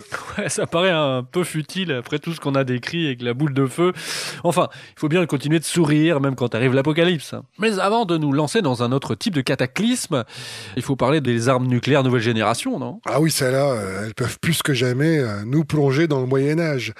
Tu veux parler bien sûr des bombes nucléaires à impulsion électromagnétique qu'on appelle aussi les EMP. Eh ouais, t'es calé en bombinette. Les EMP, elles génèrent une émission d'ondes électromagnétiques brèves et de très forte amplitude. Elles sont déclenchées à haute atmosphère, environ 30 km d'altitude. Alors ce sont des bombes relativement peu puissantes, en comparaison des bombes plus traditionnelles. Leur taille est donc réduite et elles peuvent ainsi être lancées d'un satellite, d'un missile, d'un avion commercial ou militaire, ou même d'un ballon sonde météorologique. Ça c'est bon pour les théoristes sans le sou. Et ce qui est cocasse, c'est que l'explosion en elle-même, produite à haute altitude, n'a aucune conséquence directe sur les infrastructures et les êtres vivants. Mais par contre, ça va générer une impulsion électromagnétique donc, qui va paralyser tout un pays ou une région grande comme l'Europe. Les conséquences d'une attaque électromagnétique de grande ampleur sont légion. Dans un premier temps, les milliers de satellites en orbite proches de l'explosion seraient touchés. Les satellites d'observation seraient désactivés, ce qui veut dire plus de GPS, notamment. Et ça réduirait ainsi considérablement l'efficacité du guidage des missiles balistiques et de croisière en cas d'une éventuelle riposte militaire. Mais il y a aussi les satellites de communication qui seraient touchés. Par exemple, plus de Starlink, qui seraient désactivés, laissant les troupes sans ordre et livrées à elles-mêmes, alors que c'est la crise. Imaginez aussi ce qui se passe un peu partout dans notre civilisation, dépendante de la technologie et de l'électricité. Blackout total sur les réseaux électriques, les systèmes informatiques et électroniques. Conséquence, toute l'économie et la vie des habitants ne seraient plus possibles. La suite, on la connaît. Émeutes, pillages, famine, potentiellement des millions de morts. C'est pas l'hiver nucléaire, mais c'est pas fun pour autant. De telles bombes et stratégies militaires existent déjà depuis la première guerre froide en Russie, mais elles sont maintenant aussi en cours de développement en Chine, en Corée du Nord ou en Iran. En tout cas, si l'on en croit un rapport américain de 2017 qui réclame la mise en place de mesures de protection contre ces bombes à impulsion électromagnétique. Oui, pour terminer de trembler, sachez que au début février 2024, les USA ont fait part d'une menace grave à la sécurité nationale suite au déploiement probable d'armes nucléaires russes dans l'espace. Bon, je pense que vous avez saisi l'idée. Ces armes, elles seraient capables de paralyser complètement un pays et elles provoqueraient donc son effondrement. Ah bah, tout ça encore de quoi de nous rendre parano. Bon, et maintenant que nous avons fait le tour de ces menaces qui penassent sur nos têtes, si on allait rendre visite à ceux qui s'y préparent. Eh bien, allons-y tout de suite et surtout, prépare ton kit de survie.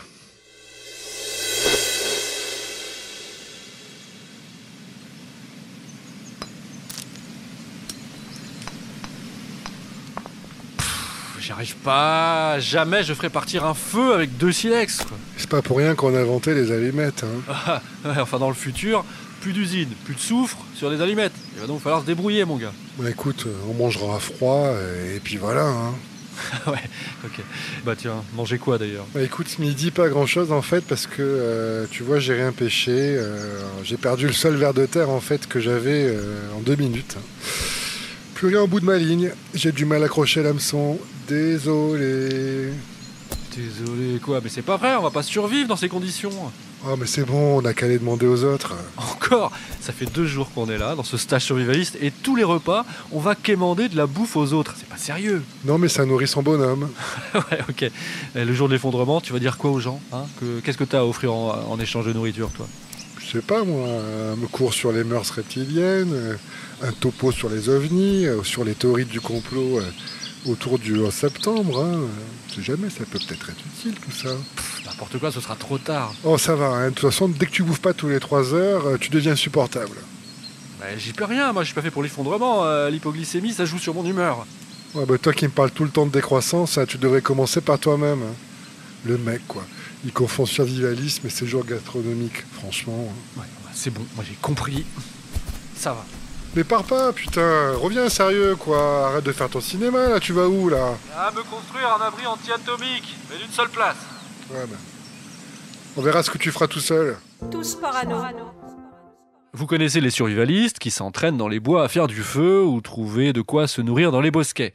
Mais savez-vous qu'on les nomme aussi les preppers? Oui, ceux qui se préparent. Mais il y a aussi un nom en référence à l'horloge de l'apocalypse, la Doomsday Clock. Rappelez-vous, on peut utiliser aussi le terme de doomer. En franglais parfait, on dit même les doomistes pour parler des survivalistes. Ouais, difficile de savoir d'où vient ce sympathique néologisme. La légende raconte que ce mot est apparu tout d'abord sur le forum anonyme 4chan en référence au doomer, un style de musique russe. Un style contemporain qui mélange synthwave, soviet wave et retro wave. Dit comme ça, c'est sûr que c'est pas très parlant. Non. Les petites virgules musicales, tiens.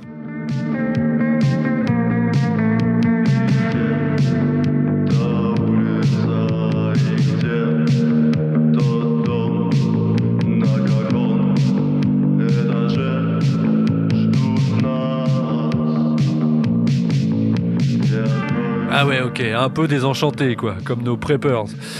Le doomer, de doom signifiant ruine ou destin tragique en anglais, est présenté par la presse comme un anti-héros déprimé, nihiliste, généralement jeune et portant sur le monde un regard désabusé. Pour lui, tout va partir en quenouille dans les années à venir. Et donc leur particularité, c'est que si ces doomers s'inquiètent de l'effondrement de notre civilisation, eh bien ils ne s'impliquent pas dans un quelconque militantisme. Non, le doomer, prepper ou survivaliste considère cet avenir comme inéluctable et les actions pour empêcher, retarder ou limiter cet effondrement sont donc inutiles. Les survivalistes, en tout cas, c'est une communauté très discrète. En France, il serait quand même 100 000 à 150 000 selon des estimations, souvent moqués, caricaturés, perçus comme des illuminés, travaillés par des angoisses de fin du monde.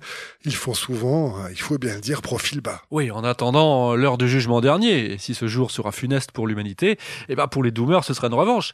Ils avaient raison, pourraient-ils tous claironner.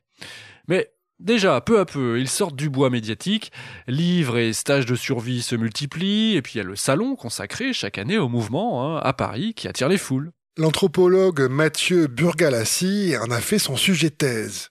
4 années d'enquête en France et aux États-Unis. Ses conclusions, quelle que soit la variété des profils, les survivalistes partagent tous la même hantise d'une guerre civile et ils s'y préparent dans une certaine culture de la violence. D'après lui, je cite, bien sûr, il y a les adeptes de l'écologie et la prévoyance qui vont s'orienter vers la permaculture ou l'aménagement d'une maison autonome. Mais il y a aussi des paramilitaires en forêt avec treillis et mitraillettes. Il note qu'on trouve aussi une minorité d'adeptes des théories du complot. Burgalassi, notre chercheur, en tout cas, il raconte sa plongée glaçante dans ce milieu dans un livre intitulé « La peur et la haine ». Et anecdote assez cocasse, l'anthropologue raconte qu'un jour, alors qu'il interviewait un auteur survivaliste, il lui a demandé quelle était la différence entre eux, ces survivalistes, là, soucieux d'autonomie, et les hippies ou une communauté écolo en Ardèche. Et le survivaliste lui répond, c'est simple, la différence, c'est le fusil. Sympa. Alors, on va peut-être trouver là un héritage de celui qui est considéré comme le père de cette mouvance. Tu veux parler de Kurt Saxon ? Ouais, lui-même, le fondateur du mouvement dans les années 60. Pour lui, si la société venait à s'effondrer à la suite d'une crise majeure, le danger n'allait pas venir d'une guerre atomique, mais des gens qui sont autour de nous. Attends, on va peut-être le présenter parce que lui aussi c'est un profil assez classique et récurrent de Tous Parano, non ? Ouais, c'est vrai. Kurt Saxon, c'est un Américain. Il est né en 1932 et mort en 2021, donc sans avoir pu voir le monde s'effondrer. En tout cas, c'est un auteur, un animateur radio, tendance extrême droite, suprémaciste de la première heure. Au cours des années 60, Saxon a gravité autour de plusieurs organisations politiques radicales, y compris le Parti nazi américain ou encore les Minutemen, un groupuscule terroriste qui prévoyait des attentats contre la gauche américaine et qui a finalement été démantelé par le FBI. Et puis aussi plus étonnant, pendant un temps, il a fréquenté l'église de Scientologie. Un exemple pour situer l'état d'esprit de Kurt Saxon à cette époque, en août 70, il comparaît devant un comité du Sénat qui enquête sur les attentats à la bombe et le terrorisme. Sans frémir, il suggère tranquillement que la police et les citoyens concernés devraient utiliser des bombes pour éliminer les gauchistes. Et il recommande aussi que les manifestants étudiants soient mitraillés dans les rues. Au début des années 70, il commence à écrire sur la guerre civile qui ne va selon lui pas manquer d'arriver et il prétend avoir à cette époque inventé le terme survivalisme qui désigne la manière de se préparer au futur effondrement de la société ou à une catastrophe majeure. Et là, il sort de l'ombre en 72 avec un livre édité par l'imprimerie du parti nazi américain, toujours ses amis. Ce bouquin a un nom singulier, The Poor Man's James Bond. Le James Bond du pauvre. Curieux titre. Mais bon, si MacGyver avait existé avant, je pense que c'est plutôt cette rêve qu'il aurait pris, non ? C'est possible. En tout cas, son ouvrage est en fait un manuel pour survivre sans grands moyens. C'est bien ça qu'il faut comprendre. Et surtout, pour se fabriquer des armes avec ce qu'on a sous la main ou presque, quoi. L'idée, c'est que chacun puisse se préparer pour survivre à un cataclysme, quel qu'il soit. Les technologies, ça lui fait peur, mais il n'est pas technophobe, parce qu'il adapte son livre en VHS, dès que possible. Je vous invite à aller faire un tour sur YouTube. Quelqu'un l'a aimablement numérisé et mis en ligne. Rien que pour voir sa tête, ça vaut le détour. Il a un sacré look. Kurt Saxon, dans sa cuisine, qui présente son caddie survivaliste idéal, c'est pas mal. Et puis ça continue, cette vidéo, puisqu'à un moment, il descend dans sa cave et il explique comment fabriquer une bombe. Bon, il est tout aussi magnifique, Écoutez. Certains d'entre vous, indépendamment de toutes les informations fournies dans le James Bond du pauvre, vous avez toujours des difficultés à obtenir les composants d'une bombe. Que Dieu vous bénisse, tout le monde peut fabriquer une bombe. Vous pouvez en fabriquer une en utilisant les restes et les choses disponibles autour de vous, même pendant une occupation ennemie. Bon, on ne peut pas vous mettre la recette entière de la fabrication d'une bombe, d'une part parce que c'est assez long, et puis d'autre part parce que je ne suis pas sûr que ça soit très légal. On n'est jamais assez parano, Mais sachez que Kurt Saxon, il nous gratifie ensuite, donc dans cette vidéo, d'un plan dans son jardin pour nous montrer bien que sa bombe, elle explose bien comme il faut. En conclusion, se nourrir, se protéger, attaquer, c'est un peu ça la survie pour Kurt Saxon. Oui, car Kurt Saxon a développé l'idée d'une guerre civile raciale. La menace, selon lui, ce sont les hommes noirs, les migrants mexicains, les étrangers en général, mais aussi les homosexuels. Il racontait même la seule raison pour laquelle il n'a pas rejoint le Ku Klux Klan était son homophobie qui l'empêchait de porter une robe. Mais derrière son racisme, il a aussi profondément changé la manière dont on pensait la survie, ce qui lui a permis de créer un véritable mouvement dès les années 70. Pour Kurt Saxon, il faut accumuler des compétences et du savoir, être capable de faire un potager, du feu, de se construire l'habitat le plus autonome possible. C'est ça le survivalisme. Et c'est un précurseur.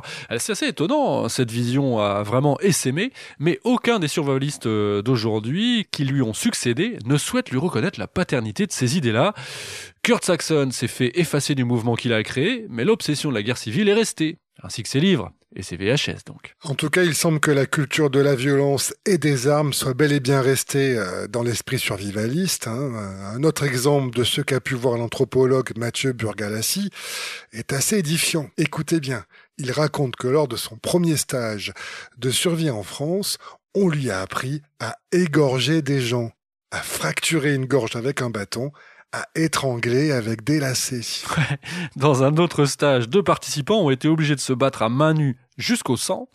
Et puis il raconte aussi avoir vu des personnes non formées au principe de sécurité de base du tir, utiliser des armes à feu. Selon lui, je vais le citer, les stages de survie se sont multipliés sans aucun cadre juridique et il est donc possible d'y faire tout et n'importe quoi. Les instructeurs n'ont aucune formation, mais comme ils ont un énorme ascendant sur leurs élèves, ils peuvent aller toujours plus loin dans ce qu'ils veulent, y compris la violence. Encore une anecdote savoureuse, il raconte qu'au cours d'un stage aux États-Unis, il a subi un module d'interrogatoire qui est aujourd'hui interdit dans l'armée parce que ça a été reconnu comme de la torture.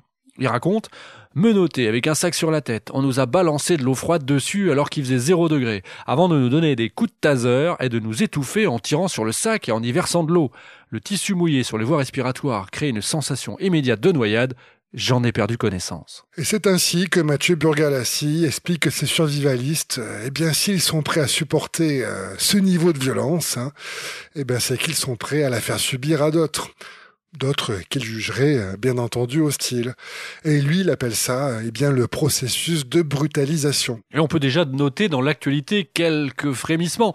Ce survivalisme commence à pointer le bout de son nez, ou du masque à gaz, comme vous voulez. En 2018, des membres d'un groupuscule d'extrême droite, en France, l'AFO, l'Action des Forces Opérationnelles, ils ont été arrêtés alors qu'ils préparaient des attentats contre des musulmans. Et lors de leur arrestation, ils ont dit qu'ils n'étaient pas des terroristes, mais bien des survivalistes. Autre exemple, là nous étions en fin 2020, un certain Frédéric Limol. Lui, c'est un survivaliste, il habite dans le Puy-de-Dôme et il tue 3 gendarmes qui interviennent chez lui après un appel de sa compagne aux forces de l'ordre pour violence conjugale. En effet, Limol était sous-armé, il avait piégé sa voiture et sa maison et il a fini par se suicider. Bon alors on ne sait pas si c'est le survivalisme qui amène ces gens à la violence ou la violence qui amène ces gens à ce genre de survivalisme, évidemment. En tout cas, la peur est là. Et en France, vous pouvez trouver des stages qui mêlent survivalisme et paramilitaire. Celui qui s'est fait une spécialité lucrative dans le domaine, c'est Alain Soral par exemple. Oui, l'essayiste d'extrême droite a plusieurs entreprises, mais celle qui se nomme Culture pour tous, avec un chiffre d'affaires qui tourne autour du million d'euros, propose ce genre de choses. Alors il y a la version soft, qui s'appelle Instinct Survie, qui propose plus du jardinage et du bricolage dans des sessions en pleine nature qu'autre chose. Mais il y en a une aussi qui s'appelle Prenons le maquis.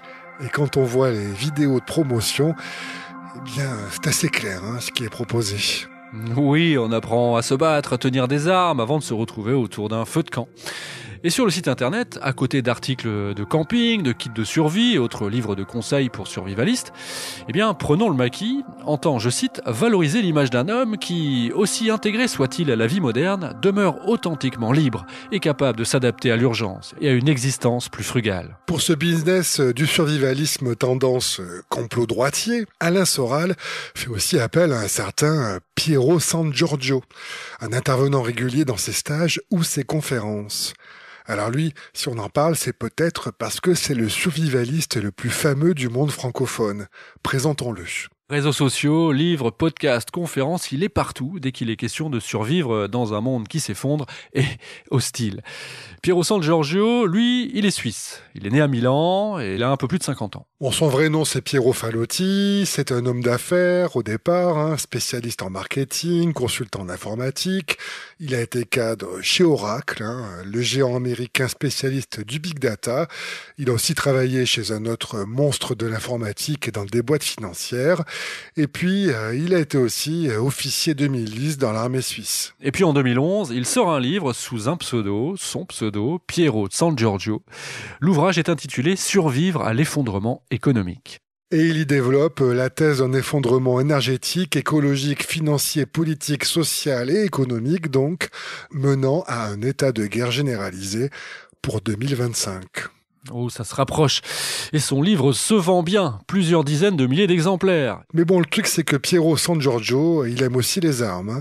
Et il pose très souvent avec de gros calibres. Puis il a des accointances peu recommandables chez les suprémacistes blancs et des sorties un peu hardcore lors d'interviews. Par exemple, petit extrait, mis sous pression, la véritable nature des Européens, c'est d'être un Waffen-SS ou un conquistador. Et pendant un temps, son activisme survivaliste est passé sous les radars. Mais en 2014, sa véritable identité est dévoilée et il se fait alors virer par ses employeurs de la tech et de la finance. Il est trop sulfureux. Oui, mais ça lui laissait du temps pour écrire. Après son premier bouquin, donc Survivre à l'effondrement économique, il enchaîne les livres au titre fascinant. Rue Barbare, Survivre en ville. Femme au bord de la crise.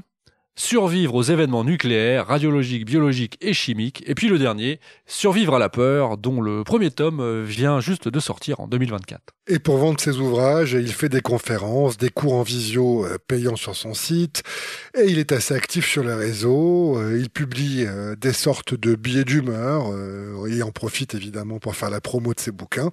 En tout cas, il semble vivre très confortablement.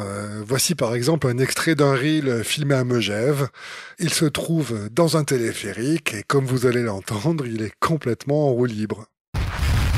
Goldman Sachs a annoncé hier que la crise de la dette américaine était la crise la plus prévisible de l'histoire de l'humanité. Ils sont prêts à planter et à jouer contre l'Empire américain, mourant, ce qui est bien logique et ce qui est bien normal, parce que finalement, elle a compris que c'est inévitable. Ce qui est en train d'arriver est terrifiant pour ceux qui ne sont pas préparés, bien sûr.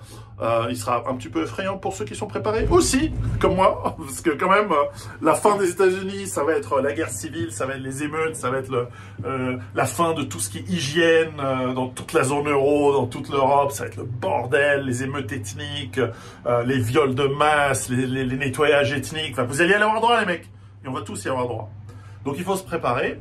Et parce que c'est terrifiant, et je ne peux pas vous dire autrement, je ne peux pas faire autre chose que de continuer à vous dire ce que je vous dis depuis 12 ans, c'est entre maintenant et les 3 prochaines années, mais en tout cas, on est très très proche. Faut quitter les villes, hein, les mecs, c'est maintenant ou jamais. Préparez-vous. Ciao. Voilà, Piero San Giorgio, un autre prophète de l'apocalypse financière. Bon, il y a de quoi frémir, hein, mais que peut-on faire ? Eh ben déjà, acheter son bouquin, mais ça vous l'avez compris, non ? T'as dû faire de la pub aussi, t'as des actions peut-être. Ouais, le survivalisme, c'est un bon business, il y en a partout, et les chiffres d'affaires de ce secteur montent en flèche avec la peur qui l'accompagne, on l'imagine bien. Et celui avec qui il a écrit son livre, Rue Barbare, là, il est aussi dans le business. Hein. Il s'appelle Vol West, un Français de 39 ans installé dans le Montana aux États-Unis. Et en 2 ans, ce jeune MacGyver matiné de culture geek, eh bien, il a posté des dizaines de vidéos sur son blog qui s'appelle tout simplement Le Survivaliste. Et c'est devenu la référence de la survie. Et comme son copain suisse, il enchaîne interviews, conférences pour propager sa bonne parole et la bonne peur. Il a tout du bon parano. Si tu nous lisais un petit extrait d'une interview, Geoffroy, parce que ça vaut son pesant de cacahuètes. Alors je le cite, Quand je vais au cinéma, je me prépare. J'ai une lampe tactique dans ma poche, j'ai repéré les sorties de secours, je m'assois à un endroit d'où j'ai le plus de chances de m'enfuir, car il y a des gens mal intentionnés partout. Je sais pas s'il arrive à regarder un film dans cet état. En tout cas, je suis pas déçu, niveau parano, là on est au top. Plus généralement sur le web, vous trouverez des dizaines, des centaines de sites de gourous de la peur, de marchandises qui surfent sur l'effondrement qui arrive. Quelques exemples, le site liophilise.fr qui vient lui de lancer une nouvelle gamme d'aliments ayant une durée de vie de 25 ans. Alors ça rassurera les inquiets de la bouffe, comme toi Gaël. Ah, je te remercie. Et en 2047, tu pourras manger des spaghettis bolognaises déshydratés au menu. Yes, cool. Le mardi, ça. Bon, il existe aussi des stages en Ile-de-France intitulés « Survivre sans service public ». C'est étonnant, mais ça a un succès, ils refusent du monde. Les concepteurs de ce stage disent qu'avec les restrictions budgétaires, tous les services publics non rentables vont disparaître. Il faut déjà faire 50 km pour aller accoucher en maternité. L'entretien des routes et du réseau électrique va décliner. Et quand il y aura des pannes, il faudra bien se débrouiller. Bon, enfin ça ne concerne que le commun des mortels, parce que rappelle-toi, si on en croit les premiers théoriciens de l'effondrement, eh bien les super riches, eux, ce seront bien les derniers à subir le cataclysme, et ils profiteront jusqu'à la dernière goutte d'un monde encore vivable. Ah ouais, nous aussi, tiens, jusqu'à la dernière goutte. Tu en prendras bien une petite larme de cette gnôle, non ? Évidemment. Donc, tu vois, plus ça va, plus j'apprécie là cette petite gnôle. Je sais pas si c'est parce que je sens qu'on se rapproche de la fin du monde. C'est ça. Mais... Tu vois, c'est au dernier moment qu'on apprécie vraiment les vraies choses. Tout à fait.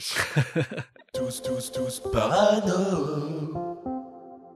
Si vous êtes déjà à ce stade de l'épisode en train de faire un inventaire de vos boîtes de conserve, de vos pansements et antiseptiques ou encore déguiser vos couteaux, attendez encore un peu parce qu'on va une dernière fois monter dans le vertige. Vous l'avez compris, le peuple entend que quelque chose va se passer. Il s'y prépare avec ses moyens, c'est-à-dire peu. Un lopin de terre, 3 carottes, une poule pour les œufs, et puis la sensation qu'il va falloir protéger ses biens de la rapine. Eh bien chez les riches c'est pareil, mais avec plus de moyens bien entendu. Et surtout, plus de cynisme. Parlons par exemple de cette expérience étonnante qu'a vécue un essayiste et écrivain américain, plutôt classé à gauche, on va dire, Douglas Rushkoff. Lui, c'est un spécialiste de l'analyse sociologique et philosophique de la tech. Il est proche de la mouvance cyberpunk, et lui, il milite plutôt pour des logiciels open source. C'est un spécialiste de l'économie numérique. Il a quand même été désigné comme l'un des 10 intellectuels les plus influents au monde en 2013 par le MIT Technology Review. Et donc, un jour, il reçoit une invitation pour aller passer 3 jours dans le désert. Ces 5 mystérieux milliardaires qui invitent Douglas Rushkoff dans un bunker, dans le désert, pour une discussion privée. Et ce qui les intéresse, c'est de questionner Rushkoff sur l'effondrement. Ils veulent savoir comment survivre à la catastrophe civilisationnelle qu'ils savent imminente. Et donc, Rushkoff trouve ces milliardaires particulièrement inquiets. Bon, déjà, on est dans un bunker. Et puis, après quelques questions sur les crypto-monnaies et leur précarité en cas de catastrophe, ces milliardaires lui demandent « Combien d'argent dois-je gagner pour m'isoler de cette réalité que je participe à créer en travaillant ?» Vous comprenez, c'est assez dingue quand même. Ces milliardaires lui demandent combien amasser pour échapper au cataclysme qu'ils sont en train de susciter. Ouais, et alors, qu'est-ce qu'il leur a répondu ? Eh bien, quelque chose qu'ils savent bien au fond d'eux-mêmes. En gros, essayer d'éviter la catastrophe, redécouvrir le sens de la communauté, de l'entraide et l'interdépendance humaine. Oh, c'est joli. Mais bon, pas sûr que cela leur convienne. Selon Rushkoff, je cite, « Ils se considèrent comme des dieux au-dessus de tout le monde. Ils souhaitent s'éloigner de nous par tous les moyens nécessaires. » Et c'est vrai que ce n'est pas vraiment l'entraide que préparent ces milliardaires de la tech, mais plutôt un savant repli stratégique pour quand ça va partir en sucette. Alors, on va aller voir ces plans de secours de nos ultra-riches.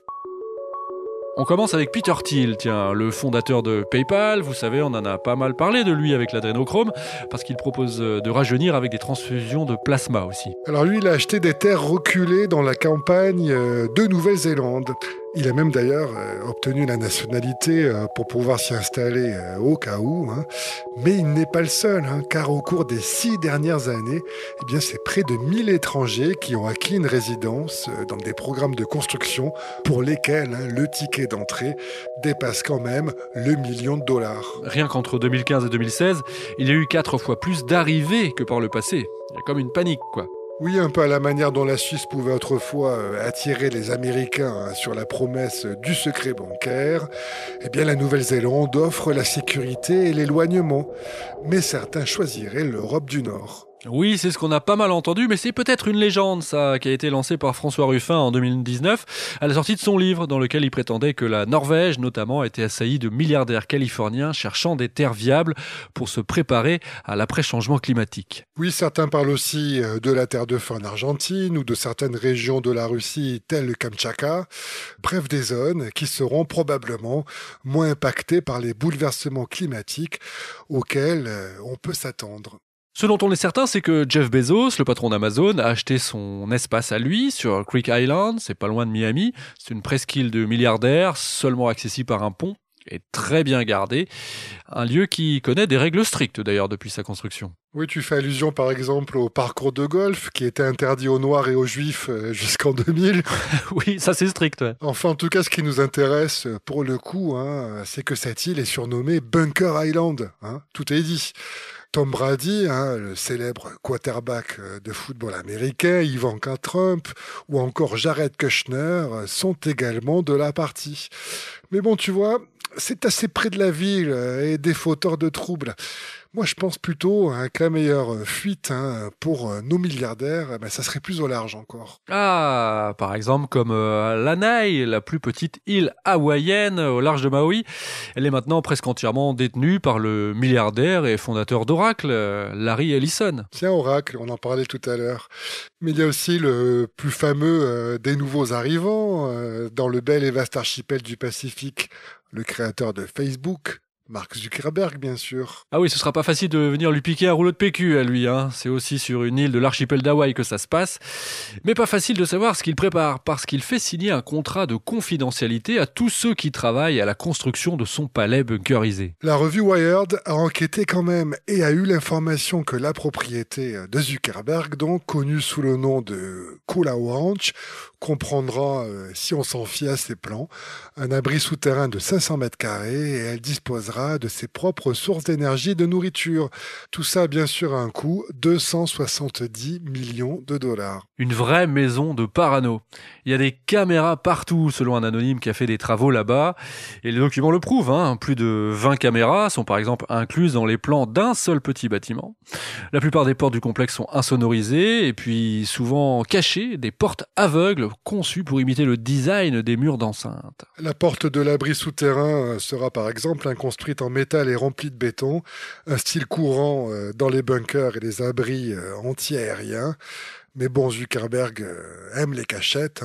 Déjà dans sa résidence à San Francisco, sa porte d'entrée était dissimulée dans un faux buisson qui s'ouvrait et se fermait, ce qui est quand même assez incroyable. J'aimerais bien voir ça, moi.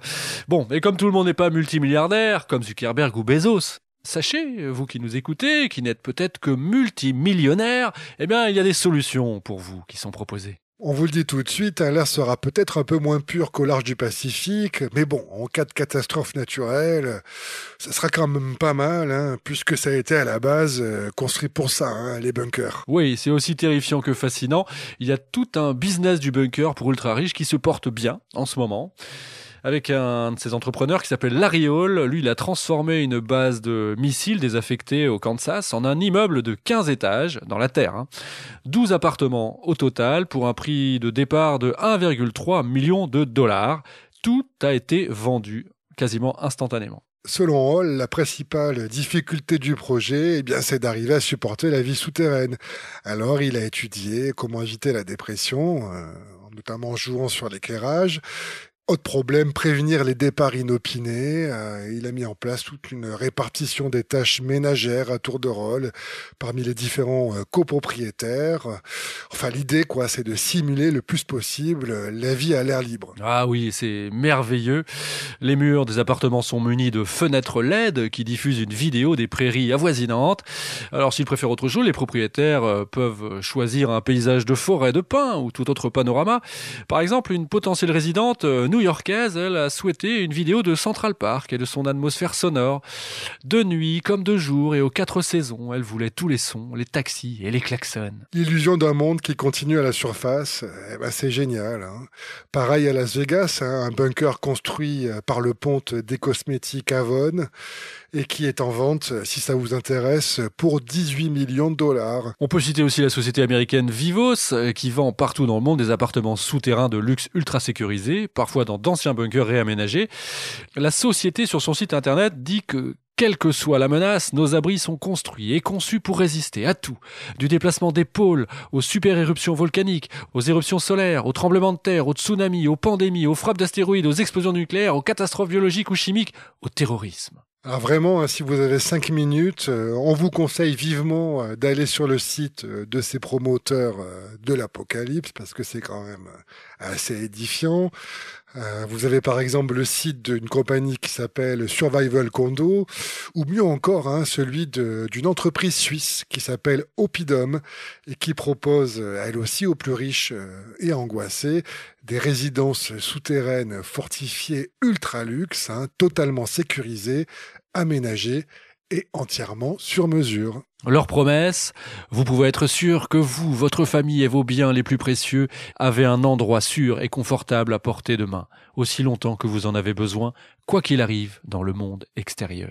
Oppidum, en tout cas, est implanté notamment en République tchèque et donc la société propose des suites hôtelières souterraines de luxe qui promettent d'assurer, je cite, la santé psychologique à long terme de leurs résidents grâce à des ampoules innovantes imitant la lumière naturelle, mais aussi des piscines, des jardins artificiels ou encore des caves à vin. Le prix pour disposer de ce confort en plein effondrement est bien de $8 millions pour 250 mètres carrés, à 56 millions quand même pour un bunker. Mais là, vous aurez 1150 mètres carrés d'espace avec 5 chambres, 7 salles de bain, un jardin intérieur, une salle de cinéma ou encore un sauna hammam. Il faut aller voir leur vidéo de présentation qui est troublante. On dirait un film de science-fiction. La première fois que je l'ai vu, j'étais sidéré. On se demande, mais c'est pas vrai, c'est pas en 2024, c'est pas vrai ce que je vois. Tellement on y parle de l'apocalypse comme d'une réalité. Écoutez un extrait, on vous laisse saisir l'ambiance. Oppidum creates underground living spaces that are highly secure and completely discreet. Yet beautifully appointed and entirely bespoke, with everything you need to relax and unwind, and keep your mind and body in peak condition. Designed and constructed to withstand ballistic, environmental, and civil threats. This is security without sacrifice, comfort without compromise. Oppidum. Piste d'hélicoptère, souterrain, tout est là pour que vous puissiez faire comme si le monde continuait de tourner rond là-haut, ou d'attendre comme un rongeur dans son terrier. Mais il est encore plus cocasse. Pourquoi ne pas fuir en mer aussi ? Oui, mais pas sur la mer, dans la mer.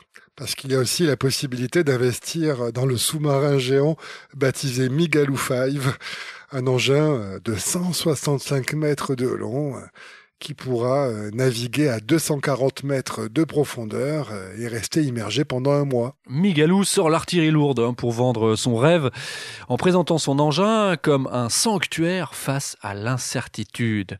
Alors, si ce sanctuaire n'a pas encore de prix, celui-ci dépendra des options choisies par le client, on estime en tout cas qu'une 50aine de personnes dans le monde seulement pourront se l'offrir.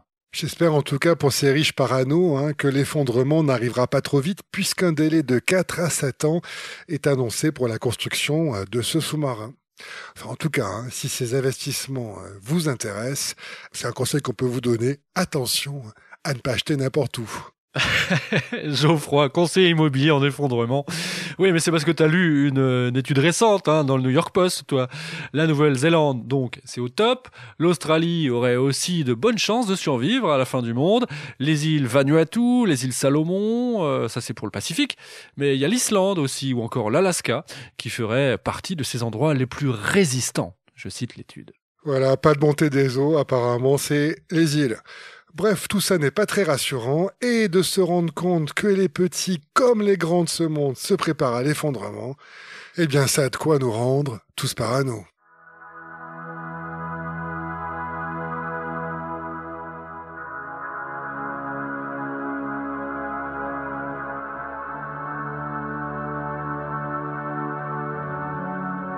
Nous l'avons vu, l'effondrement n'est pas une théorie conspirationniste à proprement parler. En octobre 2023, le pape François lui-même prévient « Le monde est en train de s'écrouler et pourrait bien être proche du point de rupture ». Alors que faire face à une telle menace ? L'enjeu est tellement énorme qu'il en devient paralysant. Et c'est d'ailleurs bien le premier danger, ce qui peut nous y amener sans délai. Nos cerveaux ne peuvent faire face à des informations alarmantes qui ont des implications trop vastes, trop théoriques ou trop lointaines. Nous avons immédiatement peur à la vue d'un crotale venimeux ou d'un pitbull agressif, mais nous avons du mal à sécréter de l'adrénaline à la lecture de rapports scientifiques alarmants.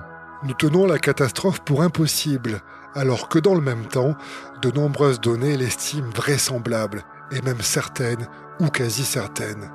Ce n'est donc pas l'incertitude, scientifique ou non, qui est l'obstacle. C'est l'impossibilité de croire que le pire va arriver. Il est pourtant clair que quelque chose va changer dans ce siècle. Notre société, notre modernité s'est construite sur les énergies fossiles que l'on consomme depuis 2 siècles, et ce, sans compter. Et on arrive à bout de ce qui est possible. Au-delà des gaz à effet de serre, il est évident qu'on ne pourra pas continuer d'extraire de minerais nécessaires à nos machines pendant très longtemps. Le survivalisme, s'il est un moyen de survivre après l'effondrement, est aussi une manière de l'accepter, d'attendre l'apocalypse pour essayer de tirer son épingle du jeu. Mais on peut quand même douter que c'est en se repliant sur soi, comme le font les survivalistes, ou les milliardaires qui tentent d'échapper à la réalité, que l'humanité pourra trouver les solutions garantissant sa survie. Et du côté des institutions et des décideurs, c'est un peu pareil. Personne ne veut endosser la responsabilité de décisions qui infléchiraient la courbe. Le professeur Dennis Meadows, qui a donné son nom au texte de 1972, est aujourd'hui âgé de 79 ans et il partage sa déception. Je le cite. « Nos systèmes de gouvernement ressemblent au pilotage d'un grand paquebot. Vous devez avoir un radar permettant de regarder à 80 km, car il en faut 30 ou 40 pour arrêter le bateau. Il y a une très forte inertie. Or, avec le changement climatique, si vous voulez que les choses s'améliorent à long terme, vous devez en payer le prix fort à court terme. » Aucun politicien ne peut donc se présenter à des élections et dire de voter pour lui que s'ils vont le payer cher, ce seront leurs petits-enfants qui s'en porteront que mieux. Si les politiques comprennent ce qu'il faut faire, ils savent qu'ils ne seront pas réélus en prenant des mesures radicales. Bref, c'est comme si nous étions au volant d'une voiture dans le brouillard et qu'à chaque problème, nous décidions d'appuyer sur l'accélérateur pour aller plus vite. Difficile de croire dans ces conditions qu'on va parvenir à arriver sain et sauf à destination. Eh ben, encore de quoi nous rendre tous parano. Allez, on se retrouve très vite avec un prochain épisode. Ça, c'est manipulation et manipulation. De toute façon, on saura jamais. Si vous aimez les conspirations en tout genre, explorer les dédales de nos psychoses collectives, si vous êtes fasciné par l'étrangeté de l'histoire ou simplement curieux de savoir, vous êtes où il faut, c'est tous parano. Comme tous les paranos, on est suivi et écouté, mais peut-être pas assez, alors abonnez-vous au podcast, likez, partagez, bref, conspirez pour faire de tous parano le vadémécum de la complosphère à emporter partout. Oui, enfin peut-être pas partout, hein. Faut quand même faire attention, on n'est jamais assez parano. Ouais, t'as raison, on nous écoute. Mais d'ailleurs, qu'est-ce qu'on écoute ? Eh bien, on écoute La Blanche. Ah, mais c'est de la vague néo-réaliste, ça, du début du siècle ? Exactement, hein, de la chanson française. Et si ce groupe craint l'effondrement, eh bien, il n'en oublie pas l'amour. Oh, mais c'est mignon tout ça, c'est ton côté fleurbeux. L'effondrement pour les lovers. C'est tout à fait ça. Allez, l'effondrement par La Blanche.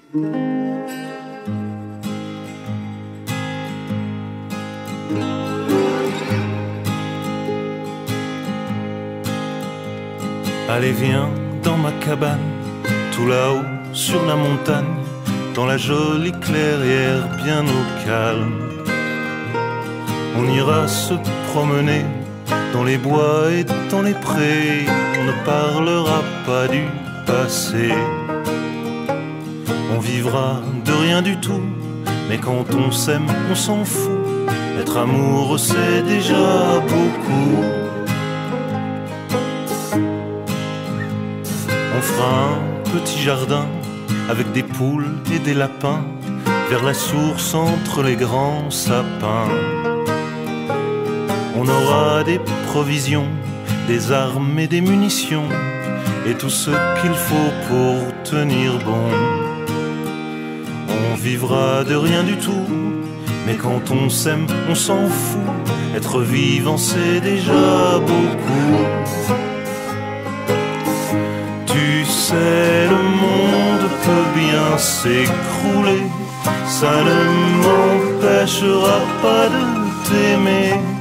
Oh oui, le monde peut bien s'écrouler, s'écrouler. On ne parlera pas du bon vieux temps, quand il était encore temps d'empêcher le grand effondrement.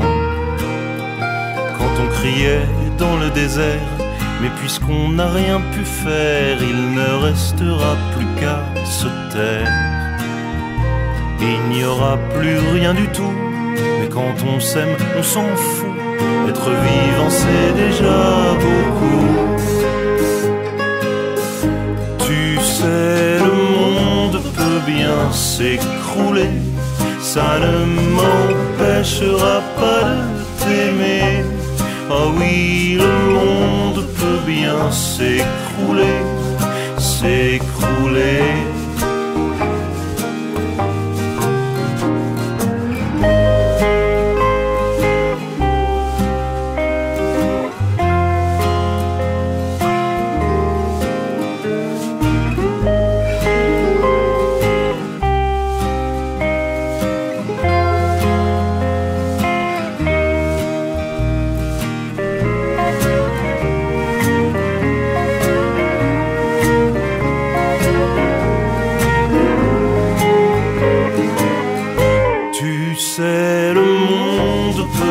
S'écrouler, ça ne m'empêchera pas de t'aimer. Oh oui, le monde peut bien s'écrouler, s'écrouler. Tu sais, le monde peut bien s'écrouler, ça ne m'empêchera pas de t'aimer. Oh oui, le monde peut bien s'écrouler,